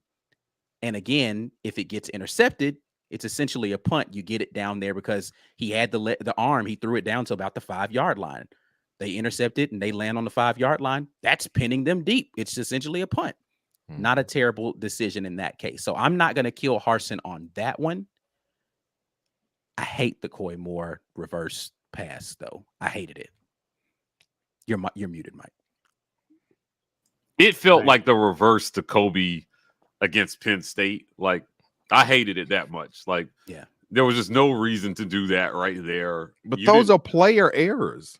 They are, but again, I just don't like the call, though. I know the players ultimately were the ones that caused the error on the field. For sure. Mean, but the position Robbie that fumbled, you put them in. Are you saying? My point is, when I watched the play develop, there was only one receiver running out there. Right. Yeah. It was an all or nothing. It was all or nothing. And for that play, I didn't like the call. Yeah. But yeah, that makes it easy for Coy to decide, all right, if your dude's covered, throw it away. Like instantly. That makes it a very quick read because you only got one wide receiver. You don't have 2 other 3 reads to check on. One, not there, gone. I mean, I would. Right. But how well they coached him on that, I think, is debatable. And we may never know the answer to that question. But I don't know, man. I just think at this point, you're not in desperation mode. There's no reason to do that, right? Like there felt like a couple. The only issue that I have, because I agree with you on the 4th down call. I didn't hate the call to throw it deep there, but if you're gonna make that call, that's the right thing to do. Is throw it. Right. Yeah. But the problem that I had was it felt like this was their like they were calling it like this was their Super Bowl, like there was no tomorrow. When maybe they could have been more conservative in some spots and still been aggressive in other spots. I could go either way there. I don't think there was I could have seen that either way. Yeah, I'm not going to kill. My point is I'm not going to kill him. Over that. Yeah. That one is not the one I'm going to kill him over. Yeah. But again, to your point, I think the totality of the play calling and how they call plays was more of they went for broke and you didn't have to. You didn't have to go for broke in this one. You could have won this one doing some things more conservatively because, and maybe some of that was This staff is you're right. Yeah, they're going through it. Maybe some of that was because our defense also showed us something in the second half that they have not shown us in games up to this point. And they played lockdown defense for the most part with a few mistakes almost the entire game. And we've seen them give up big yards and big plays in the second half of games consistently. So I wondered if that was the feeling was we're going to give up points, so we need points. But it didn't happen in this one. And maybe a little bit more faith in the defense could have won you this game. It's tough, man. It's tough. Like what they put on tape, like I said, I'm not going to fault them for going for it there. I just felt like they could have picked their spots better in terms of when they chose to be aggressive and when they played it conservatively. And I would have played it inside 30 yards for Carlson. I would have played it just a little bit more conservatively. If we're talking about no man's land, it's all bets are off. Yeah. But this wasn't no man's land.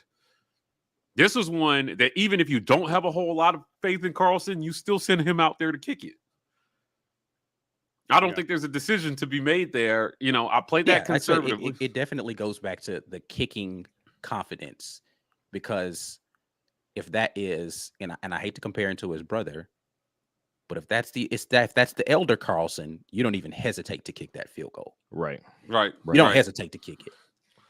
Yeah, for sure. Yeah, so I don't know. He won't throw Anders under the bus. He won't. No, this coach won't, but I will. That's literally the only reason I didn't ask him that question at the press conference, because I know he was going to say, no, we're still. But I was debating between multiple questions, and I asked about the fourth down call, trying to see. And what he said in his response essentially was that we didn't feel like we were in the range to kick a field goal, which tells me you don't think your kicker can any longer make a 50-yarder. Right, correct. He can't make a 50-yarder anymore. 52 yards is too much for this kicker right now. That was not always the case, and that's not always the case in some places with better kickers. So you're kind of in no man's land. So your option is to try to pooch kick it, or you go for it on fourth. Hopefully you get a big play from one of your wide receivers, or you get a penalty down there, which if I go back and look at it, the fans were griping and saying that it should have been flagged on that play. I haven't seen it again yet, but it was. Are you talking about to Coy? Yeah, the deep shot. Yeah, I didn't. The second one they got the flag on it. The first one they didn't. Yeah, so I didn't see a penalty there. Can we go back to the coaching stat graphic real quick? Yeah, we can. I got it right here. Auburn won the penalty yard game here. Yeah, LSU had 10 penalties for almost 100, I think. Yeah, but they should have had like 15 for 200, but whatever. One time of possession by almost 2 minutes. Fourth down. Fourth down, we were 1 for 2. We were 1 for, the number's a little off there. Okay, yeah. And I don't know, man. Like I'm iffy. I want to give this coaching staff credit for the extreme pivot on offense. I think it's being overlooked a lot how much they pivoted away from their original. This is how we're going to play ball this season plan in this game. Right. If you watch our show, you weren't surprised. You knew this was going to happen because we talked about it the whole week leading up that we would see. And in the first play from scrimmage, it was a 3-receiver set with a single tight end. And I'm like, all right, they're doing it. And then the next play, it was a 4-receiver set. And I'm like, okay, we've barely seen this all year. So they're clearly going a different direction. They moved the pocket. They got Robbie rolling a lot to his right. And he seems to do – I'm worried because now that's on tape for Georgia, and they're definitely going to sit a guy back there to try to play out center field on some of those throws where he's rolling and finding a guy deep. So he's going to have to do a better job finding guys underneath. But he was 9 of 14 passing on passes of 20 yards or more in this game. Right. 9 of 14 passing of 20 yards or more in this game. That's a crazy stat. His NFL rating for passes down the field, I mean, it was good. He had a great game. Where he waned was in between 10 to 15 yards on the outsides. I'm not sure he completed a single pass in that zone. during this game. He may not have completed one pass in that zone during this game. So it was difficult. Yeah, it was like, I think I was looking at a passing chart and I was just like, wow, like they were struggling in that area. So yeah, I mean, there's some definite holes in his game that we've got to figure out how to work around or how to scheme to put him in position to flourish better. Right. So it was tough for him, but like, I mean, you're talking about a guy who showed a lot of promise, I think, yesterday, because I'll tell you what, for as low as his QBR was, I'll tell you, to still have 337 yards passing is impressive. And to hit all those shots down the field and find guys consistently down the field, which really is what kept our offense alive, because LSU didn't think that he could throw the deep ball. They covered a lot of the underneath stuff. So he had to hit those passes, or he was the whole offense yesterday. Yeah. 337, and you only had 438 and 101 yards rushing. So it's on film now. So how they adapt it and develop it moving forward will be something key to see. And again, this is why we will be talking more about this in the weeks ahead. Yeah, I think that they're going to play that. They're going to try to play that deep ball. And if you look statistically at what he didn't do well, they're going to force him to make those throws that he missed against Georgia. They will take a look at the tape and look at that zone and say, all right, let's cover this because he can clearly throw that ball. And the coaches have to be smart enough to say, Robbie, we're anticipating them covering this. So let's scheme something, and you have to make these throws. They're there. If they're there, you have to make them. And then once they start covering that, you can maybe go deep again or hand the ball to Tank, or the play calling has to keep the defense off balance. But you, as a quarterback, you also have to make enough of those throws that they have to respect it and play you differently. Right. And that was our problem all last year, was that Bo could run it, and Bo had an arm, but Bo couldn't consistently connect with receivers downfield, so they could stack the box all game. This year, we were willing to pass it long with TJ, and this game we were willing to pass it down the field with Robbie, and it got us some room. But eventually, the less you start connecting, now they're biting down on the short throws, and everything gets tight again. You have to either hit those short throws so often that the long ball becomes an easier option, or hit the long ball so often early that everything else becomes easier. But we've got to do something well first to make other teams have to guess. Right. The whole game, we have to be able to do it. Gentlemen, let's pivot. We got a few more minutes to gather in our thoughts. Let's discuss what else we saw college football on yesterday. What did we see? Who wants to go first on this one? Let me go first. And the reason I want to go first is I'm not going to be that long. It's not going to take that long, because my message is no longer to college football at large to ask if you are done with this charlatan, because he's been a charlatan for 4 years. And the paint started to come off against App State, right? This philanderer. Now, Texas A&M. Charlatan. How y'all feeling? How y'all feeling? Y'all feeling good? Y'all feeling good? Y'all happy? It's a good day. You have now what is probably the most expensive college football roster in the history of mankind. Yep. And you are losing miserably to teams that you should be dominating. 3-2. We've got the same record as of the most expensive college head football coach. We only paid $5 for ours, baby. I'm saying, man, I mean, I don't know what our roster was like as far as the NIL money and boosters doing all that, but I promise you, we paid a lot less for the same results thus far. That's right. You know what?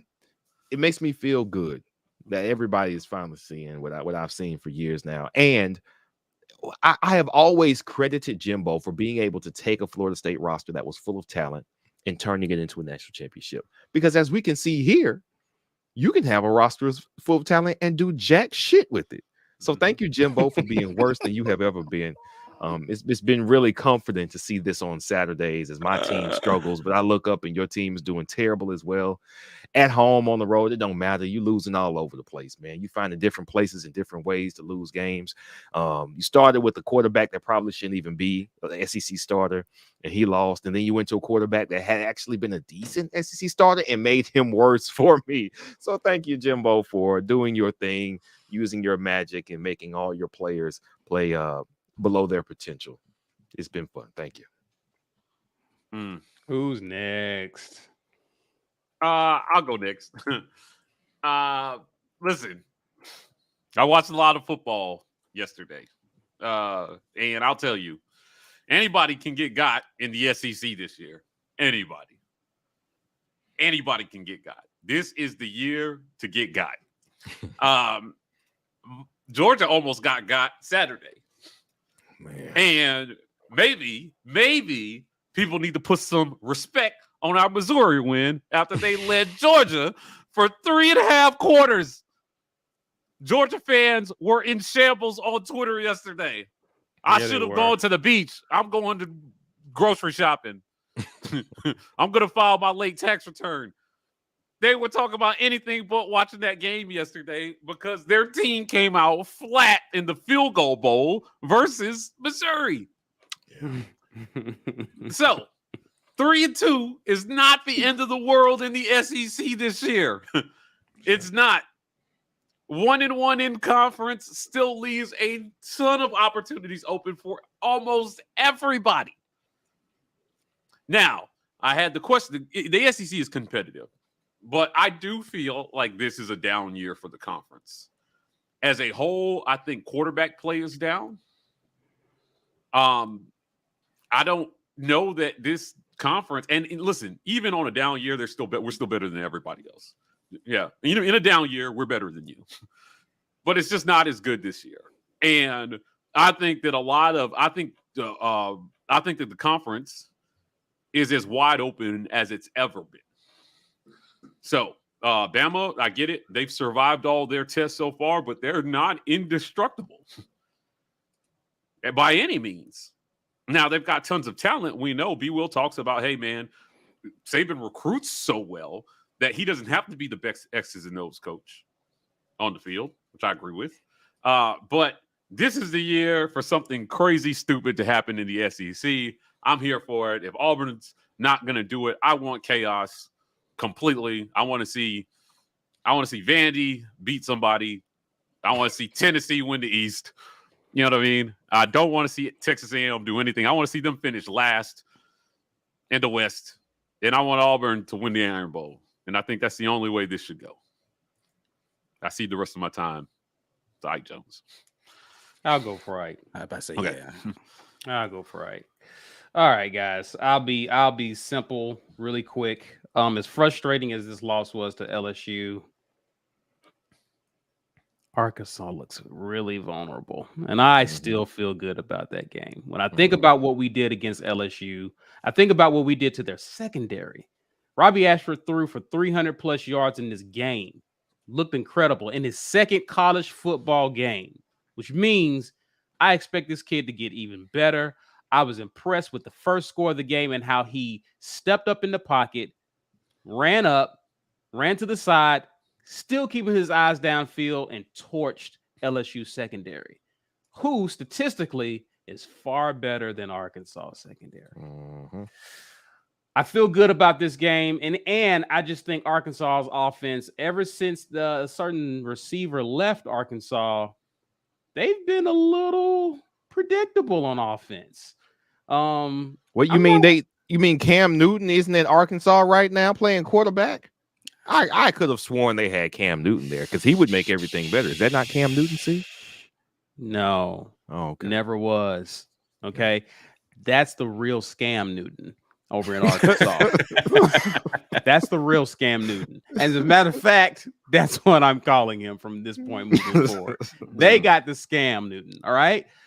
I just think this team is vulnerable. Again, I'm impressed with what their head coach has done in such a short period of time. But we talked about how, even yesterday, how an impressive QB, a talented QB, he is talented. I'm not saying he's not, but we've seen what a talented QB with a pretty good offensive coordinator in Browse, what he can do to a team that for the most part still has a lot of holes and hasn't fully bounced back from their years of obscurity in the past. I still think that they're vulnerable. They've shown against a good defense, they can struggle offensively. And if we start figuring some things out on offense, I definitely like our chances to get them at home. I will concede my time to Ike Jones. Yeah, I keep changing my mind on what I want to talk about with this, man. I was going to talk about Georgia laying an egg one game too soon because I really wanted us to win this game. But what I do want to talk about is chill out on trying to anoint these quarterbacks as the next whatever. You just mentioned one guy in Arkansas, and they tried to tell me he was Cam Newton. They've been telling me that since the offseason, and I was just like, okay. And then people tried to tell me Will Levis was going to be the best overall quarterback, and I was like, okay. And then I'm watching UCLA play Washington. Was that UCLA Washington we was watching this weekend? And they trying to tell me Penix is the best quarterback. And then I said, what are we doing? What are y'all trying to tell me Anthony Richardson? Like, what are you doing? Slow down. Can they play more than 4 games before you tell me you had a whole season to watch Arkansas play and KJ Jefferson, and y'all still try to tell me he was Cam Newton? So I don't even have words for that. You watched friggin' Will Levis play an entire season, and you tried to sell me he's the top 3 quarterback in this draft. Top 3? I mean, some people think he's the best. He's going to get drafted I was number about to 1. say, he's I'm top like, 2 and he's not 2. Did Bryce Young just all of a sudden stop playing quarterback or something? Is he not draft eligible? Can someone correct me? Is Bryce Young draft eligible after this season? Yes, he is. Okay. So you're telling me there are NFL teams that would rather have Will Levis than Bryce Young? Yeah, I don't get that. I would take Bryce Young right now with a gimpy shoulder right now over Will Levis. He's so fucking Will good. Levis is a tough kid. His finger was like in a different county than the rest of his body after a hit that he took, and he got up and continued that game. Tough kid. He's got all the build. He's athletic. I get all of that. But better than Bryce Young? I take CJ Stroud over Will Levis right now. And I don't think CJ Stroud's all that. He's cool. But these again are the same people who told me Spencer Rattler was going to have a bounce back year. No, I can't believe you had the nerve. My bad. Thank you, Ike. For put some respect on his name. You better put some Ike. respect on his name. No, don't do that. Don't do that. I just don't understand why we try to force these quarterbacks to be the next coming of something. And again, I'm not saying all of these dudes are trash. All of them have talent. I've said this before. If you make it to be a Division I or you make it to be a Power 5 conference starter, you've got talent. But chill out, man. Will Levis, for real? Penix Jr., for real? KJ Jefferson, for real? Are we being serious? Like, are we being or are you just saying something because you have to because you're covering that game that day? Like, are we being serious here about some of these guys? Straight up, KJ Jefferson looked like ass yesterday to me. I'm sorry. He did not look good yesterday. I watched that whole game. I can't get with it, man. Slow down on trying to anoint these kids. Let them play ball and then evaluate them for what they're actually doing. Like, some of these kids are not as bad as you're trying to make them out to be, but a lot of them are nowhere near as good. Right. And you know what? To your point, Ike, I see somebody here, Phil Petway, saying Phil Hartman is that dude. The QB at Wake? Oh, yeah. Hartman that is the quarterback prospect that nobody's talking about. I get it. They're going to lose games because their defense is terrible, so they're not going to win enough for it. He came back. That ain't his fault. And they haven't failed to put up 30 points in any game that he played so far. The dude at North Carolina. Yeah. Yes. Yeah. And Hartman at Wake Forest. And Will Rogers. And those 3 quarterbacks are the ones nobody's talking about that they should be talking, because those dudes can sling the pill. Yeah. Right. Let's get to some super chats and guys and get out of here and some comments. Appreciate you guys for being patient with us getting to these. Reggie says, "Be Will, we have Jimbo on the line one asking if you could put in a good word for him for the War Rapport consultant opening." I keeps hanging up on him. I hung up on him too if I took that call. What am I want to hear from no Jimbo Fisher? I just saw a tweet pass by that Paul Feinbaum said that the boosters are now talking about being willing to buy him out if he continues along this path. Yikes. I mean, I'm kind of glad for them because you don't feel like money is an option for $95 million. You got a lot of bread if you're trying to buy Jimbo out. Fam. $95 million. You know tell what? you how deep them pockets are. Yeah, When he first got hired, Low. Paul Feinbaum was on TV and he said, well, he's like, honestly, the only reason that they stopped at $10 million a year was because his agent stopped asking. He's like, we would have kept going because they wanted somebody with national championship. I have no idea. I think it's Jimmy Sexton. It has to be. He's super agent. Like he gets everybody paid. Yeah. They just wanted somebody with the cachet, and they got him. But I don't know how you thought that dude was it. I hate y'all got to find out like this. Y'all could have just called me 2018. Hey man, is Jimbo good? Nah, don't do it. Okay, thanks. Yeah, but at least their recruiting is good, right? At least they had a number one class, right? Yeah, that accounts for a lot. Where's Spicy? Because I know Spicy is the it's all talent guy. It's all talent Spicy. Yeah, until you get a bum as the head coach, and then you turn in top 5 classes into top 25 or top 30 results. Yeah. Now, it's not all recruiting. Auburn now projected to go 6-6 according to the ESPN Football Power Index. Projected wins over Western Kentucky, A&M, and Arkansas. I think that's reasonable. Yeah. I think that's reasonable. Those are very winnable games. All those are winnable games. Yeah. Like now, could they lose them? Sure. Yeah. Right. Yeah, but yeah. I mean, we should have won against LSU. So yeah, but you're only to pick a salute. You're only projecting what Auburn will do, rather than projecting that the rest of these teams have. That was the point that I was making 2 weeks ago. Is everybody's like Auburn's not going to win any more games this season? I was like, have you watched the rest of these teams? Yeah, they have just as much potential to blow Auburn's not great, but these teams aren't good either. Yeah, right. Calm down. Like we had a chance to beat LSU, and they're like, "Oh, there's no chance you guys will beat." It's like, did you watch LSU play? They just all right. Yeah. Like y'all got to settle down, bro. Watch somebody else's game once or twice before you make these assessments. B. Will's forehead says Jarquez is better than Tank. Then he follows up saying, "Who's not going there?" Just saw where Mike and Ike got into it, and this I is love a troll. This is a troll. Yeah, he's absolutely trolling. Yeah. Good job, guys, for not falling for that. Joe Kyle says a donation to the B. Will Hall of Bums, which features Jimothy as its legacy member. And by the way, we played our best game of the year yesterday. Appreciate that, Joe Kyle, and we did. We did. I mean, I think it's hard to argue against that. I mean, which it still wasn't great, and that's the thing. So, like, I saw some comments saying that Auburn couldn't play any better than they did yesterday, and they still lost. And I'm like, are you serious? No, all the unforced turnovers, and we can't play better than this? Yeah. I don't believe that. I don't believe it. I think we could play better. Our guy Joe is a gold medal commenter. If we could give a gold star to a commenter, Joe would get the gold medal. 100%. Always been facts. Yeah. Okay.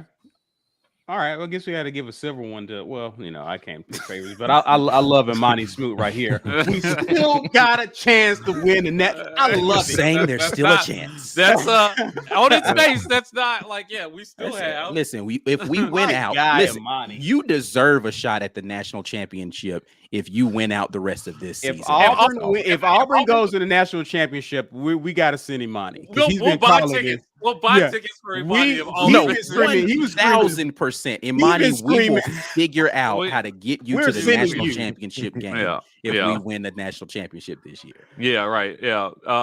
We'll buy you a hot dog, but you got to buy your own soda, though. Those are the rules. You're going to pay for it all, but we'll get you there. We'll find a ticket. We'll get a hookup. James Jordan says Derek Hall is going to snap Stetson Bennett. I hope so, man. If Missouri can give him problems, I would like to think our defense. It was really Missouri shutting down the run. So I was going to ask y'all. This goes back to the comments that Mike made earlier in the season. They're going to need Stetson Bennett to play better this year to win games sometimes. Yesterday was an example. They needed a good Stetson Bennett game to win that game. And he just played okay. And they barely won. So it's when not they came out. crazy thing to say, that your quarterback needs to play better a little bit this season because your defense might not win you every single game. So when they came out early this year slinging it, was that just we're trying things to make sure this is a new muscle we got and we want to flex it? Or was that hey, maybe the offensive line isn't as good, so we want to expand our game because we're going to need it? What I haven't watched their Kent State game nor the Missouri game that Georgia played. I definitely will. What's not working? I don't know, but I plan on watching both of those games this week to see exactly what was giving Georgia problems the last 2 weeks. Yeah, we could have a watch party because I'm like, yo, listen, it looked unstoppable versus Oregon, and now I have questions about how shit Oregon actually is. Yeah. No, Oregon's amazing because they've won all of their games. Because I'm telling you, Missouri gave them more problems than. You know what I mean? Than Oregon did. Yeah. No, I mean, Oregon's amazing. Here's the thing. They beat BYU, Mike. Stop. So this is the last thing I'll say about coaching, because this actually dawned on me a little bit that I didn't think about. Missouri is actually just playing better now, because if you watch them, I was one of the people who hated the game plan we went into Missouri with, right? Because I didn't like how it fit for Robbie. But if our coaches saw the film on Missouri, they said to themselves, oh, we could just go run the ball down Missouri's throat. These other teams did. K-State didn't have any problem moving the ball against Missouri. Abilene Christian didn't have any problem. So they thought to themselves, we're just going to line it up. We're going to run against them. Missouri was like, nah, we're not doing that anymore this season. And they proved it back-to-back weeks against us and Georgia. Right. They just got better defensively. Right. They have a better scheme, and they figured out how to fix their issues. What that says to me is that you have an opportunity week to week to get better and erase the memory of what you did last week just by playing better the next week. And that's something I wish more Auburn fans would realize. You have an opportunity every week to figure out how to get better and go get a W that next week. Can we give a shout out to Missouri's kicker after blowing the game? Literally, he went 5 for 5 and hit 2 50-yarders in that game yesterday. He's been practicing ever since. Now, Georgia's kicker went 4 for 4, but yeah, he's learned how to warm up between he's warming weeks. Up right? now. Yeah. Definitely using that kicking net on the sideline. That's funny. Yeah, Evan Scott says Imani is the friend we all need. Yeah, man. Told. Yeah, he's that positivity you need in your life. Oh yeah, man. Listen. She ain't cheating, dog. Don't worry about it. Don't worry about him. He's just a friend. Don't be that friend of mine. Tell your friend the truth. Tell your friend the truth. That Snapchat was totally friendly. Lawrence Robinson says rant about firing head coaches in year 2. Oh man, you know what? There's not enough time. I think you look what Kansas is undefeated right now. They're playing 5-0, and Kansas has been terrible forever. But last year they were terrible. There's plenty of evidence that you don't abandon anybody in year 2. I think 4 years is fair. 3 years is a little early, but it's mostly fair. Right. If you've seen some consistent problems across all 3 years, 2 years is too soon. It's just too soon. Let me ask you guys this. Let me pose a hypothetical. If we lose Penn State, but it looks like it did against LSU, are we having a different conversation? If we don't get blown off the field versus Penn State, and we showed the improvement that we saw yesterday, but in game 3 instead of game 5, is this a different conversation about Harsin? Because of the turnovers, I'd say we probably still are. Okay, fair enough. I just don't think the voices are as loud. If the score is the same, probably not. But if it goes down in the same fashion in which you have 4 turnovers in the game, probably so. Okay, fair enough. All right, yeah. So like you're saying, if you play a cleaner game, but then you lose by the same score, correct? Yeah. Then we're having a different conversation. Yeah, but the turnovers make it kind of untenable, right? Like, and I think there's a problem with jumping out to the leads and then getting blanked for the rest of the game too, right? Like if you jump out to a 17-0 lead, 14-0 lead back-to-back weeks, and then let's say the Penn State game goes down that same track, double 2-score lead, and then you surrender that lead and don't score anymore. You're still having very similar conversations. It's probably not as loud though. Like the noise probably isn't as loud.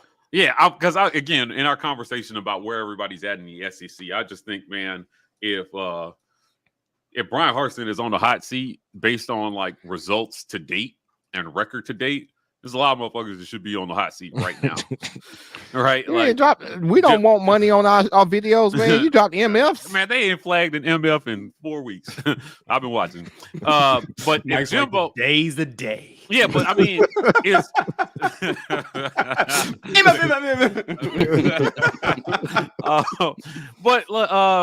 it's B's always ranting about Jimbo, but is the only thing protecting him right now his buyout? It might not even I be think protected so. him. Oh, Is for that the sure. only thing protecting You know, him right now? if is it his weren't buyout? that high, I think that possibly Jimbo's hot seat would be a lot and higher. and the perception around recruiting, because I've heard this from our fans a lot too. Well, if we were getting recruits, then, and I'm just like, I just don't know if the recruiting is as big a problem as the scheme is. It's though. not. The recruiting Right? ain't even a problem. Who fans Offensive line attribute recruiting is a recruiting to? definite- Offensive line recruiting. is Offensive definitely line a problem. recruiting is a problem. It is a problem. But if again, you take the power out of the coach's hands and you make Auburn an unattractive destination when you pull what you pulled this offseason and then blame him for people not wanting to come to the program, it's nonsense. Yeah. I'm just in my head. I'm just thinking. I get fans who are frustrated with the way recruiting is seemingly going, but realistically, let's say you had went out and you had recruited some top tier O linemen. Those guys take about 1.5 years to get physically ready. Yeah. They wouldn't have been helping you this year anyway.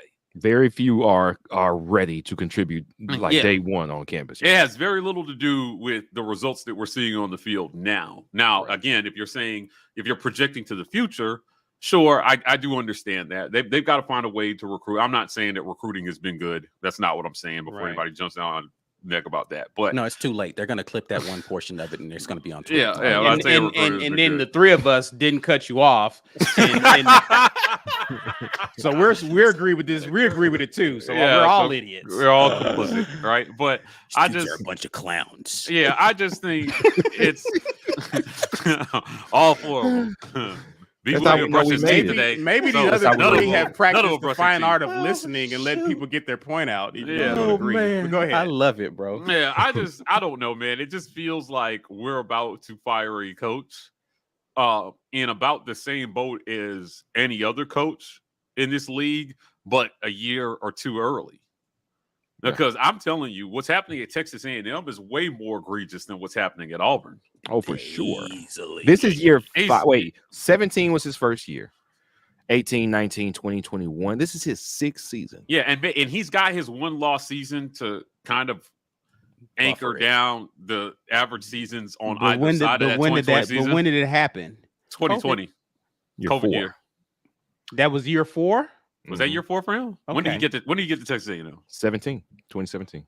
So 17, 18, 19, yeah, 20, and an all SEC year where you only He played 10 finally games. got that season in year 4. Right, yeah. But again, which is reasonable, I think, to give him that much time. But now what are the excuses for moving backwards after that? Right. And they're consistently garnering like these rankings based on the perception of talent.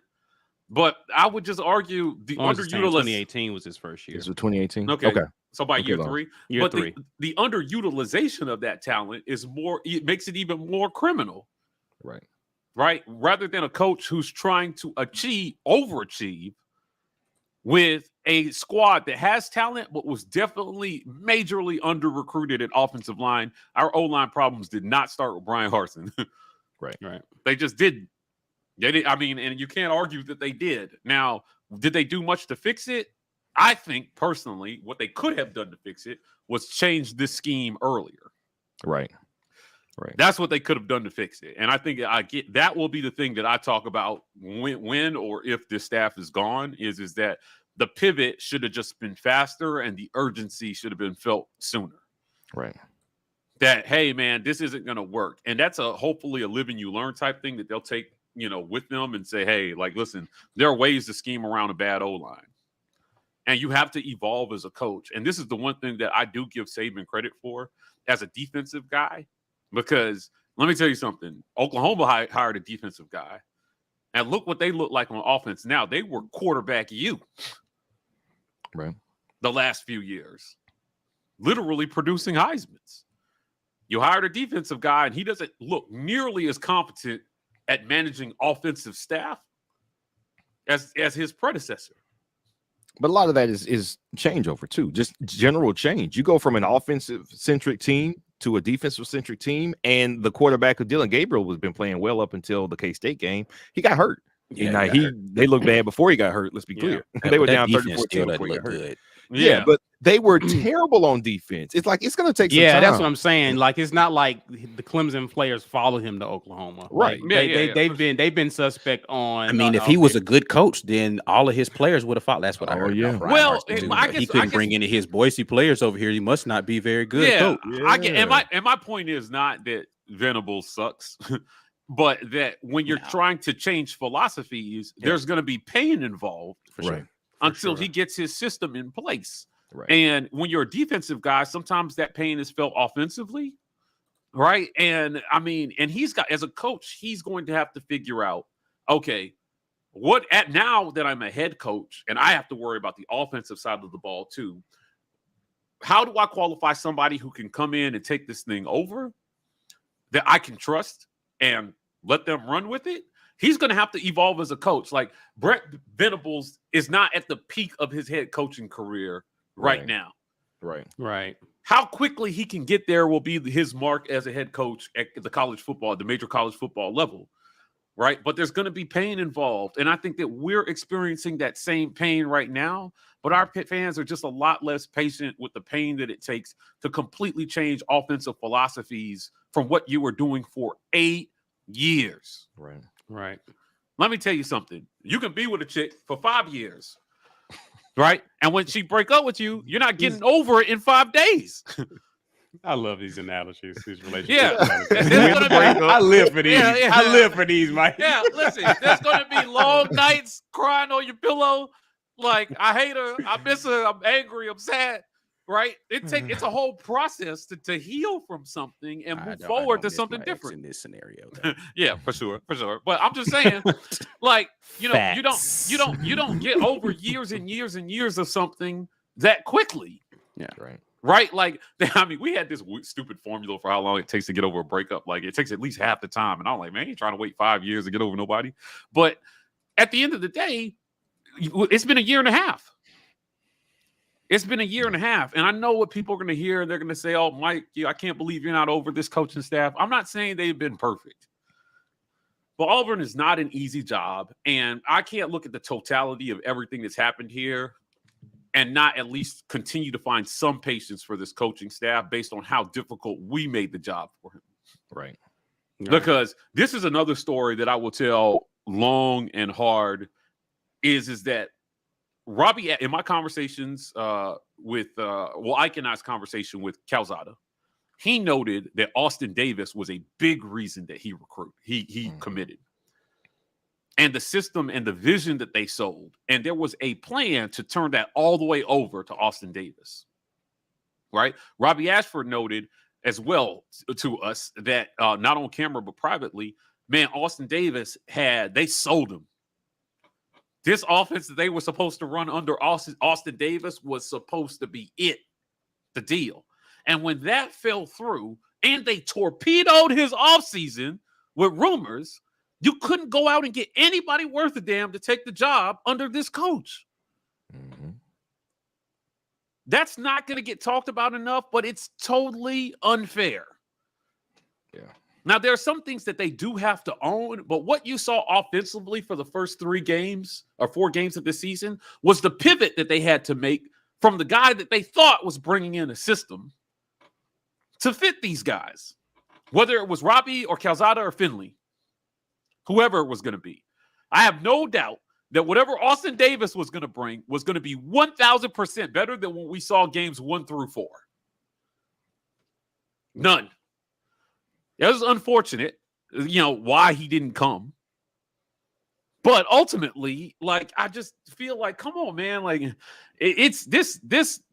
I have a little bit of reprieve for this staff based on that. They still have to own their in-game decisions. They still have to own what Ike's talking about, like, the play calls that we hate and the decisions to manage the game. I still think Harsin has a clock management issue in games. I've questioned him about it consistently over the last 2 years, Why did you call this timeout there?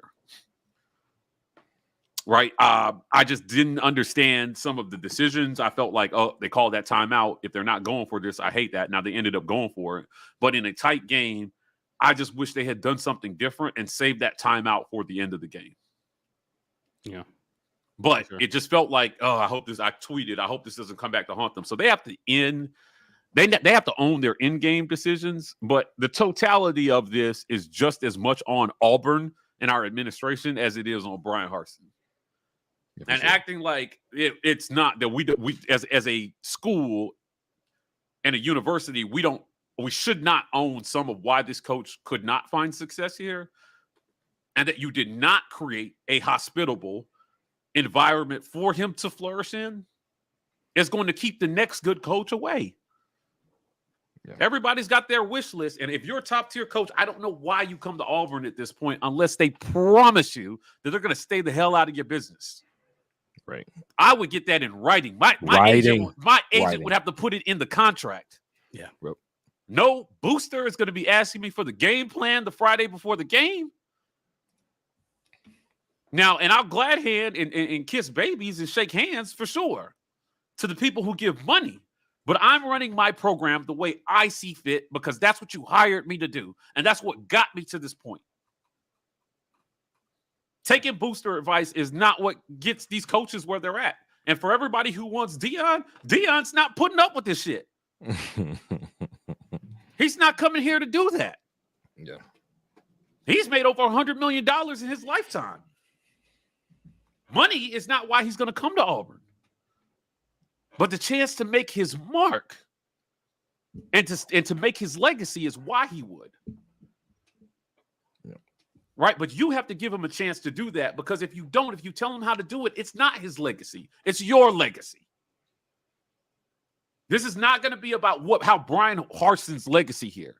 This is about Auburn's legacy and how they have treated coaches and how they have not been able to relinquish control. Everybody who's tried to do it their way, they've tried to get rid of. Everybody. And they've gotten rid of them. And they've got rid of them at some point. 04 Tuberville was their worst nightmare. Mm-hmm. And I was there for it. They hated it, but they had to put up with him for 4 more years because of that. And the moment he turned up a bad year, he was gone. He was gone, right? And if they had gotten their way, 04 never happens. These are the people that we're trusting. So if you are interviewing for the Auburn job, I got a message for you. Have your agent put it in writing. Stay out of my playbook. Stay out of my offensive meeting rooms. Stay out of my athletic department. Your job is to cheerlead with your wallet. Period. I'll leave that right there. Lawrence Robinson says, since y'all gave me the coach rant, I have to pay. That sounds like one heck of a discount, but we'll take it, Lawrence. Appreciate it. With that, let's get back to the drawing, because I never saw Anthony Grant. I didn't either, so sad. Sorry, Anthony. Moving on. He'll email us later being like, man, I had to use the bathroom. He need to go to the hospital, because that's a long bathroom break. We drew an hour ago. Hey, listen, sometimes. Oh, I thought I was going to stop on his name again. Beast Mode just commented a minute ago. I know he's here. Are you here, Beast Mode? Are you here? We ain't got no shirts that fit you, homie. That ain't no medium. It's a cup. It's a cup. So it don't matter. Okay, it's a cup. Yeah. You get a mug. He get to put all his. He get to put all his protein powder in the cup. Yeah, we ain't got no muscle shirts. Yeah, he's literally commenting right now. So whenever his string catches up, he's gonna say he's here. So congratulations, sir. Yeah, y'all. Congratulations. Go ahead and here's what we need you to do, since we know you're here. Email us, business@the-War Rapport. Give us your physical address so that we can send you your mug. Congratulations, good sir. Ike, tell the people what they need to become, sir. You need to come on board as a member so that you can get all these benefits, man. I am going to get to work on chopping up this film and getting ready for Watch the Film tomorrow. So if you're not a patron, you won't get an opportunity to see that. Listen, man, watching the film definitely gives you different insights on things. Some people don't understand how different it is to sit and break down what's going on and what's happening. It gives you a different perspective. I don't claim to be some aficionado about football, but I do see certain things on film that I like to point out so that everybody can have a better understanding. And then I just check with Ed Darby to make sure I was right. So $5.99 is per month gets you there, man. And you guys make sure that you are on board with the best online community for Auburn that exists. Membership gifting is a thing. So if you're a member and you want to get somebody else a membership, unfortunately, you can't give it directly to them, but you can just gift the membership to the community, and on YouTube will randomly distribute that to other people who are a part of it. So you can just go ahead and do that, and they'll get the first month for free on you. If you didn't get a chance to win something in our drawing today, you could head to thewarreport.com. You can get all the information of what we've got going on with the War Report, including shopping for merch in our merch store. You can purchase the things that we're giving away and support us in that way in case a membership is too much of a commitment for you. The Auburn Express is who we are on podcasts, so you can get all of these great conversations in audio format. B-Will is making sure to get those loaded up for you guys every single week. So you guys make sure you check in with the Auburn Express, powered by the War Rapport, everywhere where you listen to podcasts. And we appreciate all of you for continuing to support. And guys, one way you can continue to support us for the free is you can share this video if you're on social media. Use the hashtag and help people find our content during the season. Smash and like this video, smash the like button on this video, and subscribe if you're new to our channel. Guys, we're on Facebook, Instagram, Twitter. You can find us at The War Rapport. And if you're on TikTok, you can find us at TW Report. That's all for now, guys. But we got a lot of content coming this week as we got a big rival that we're scheduled to play this upcoming Saturday. So Georgia.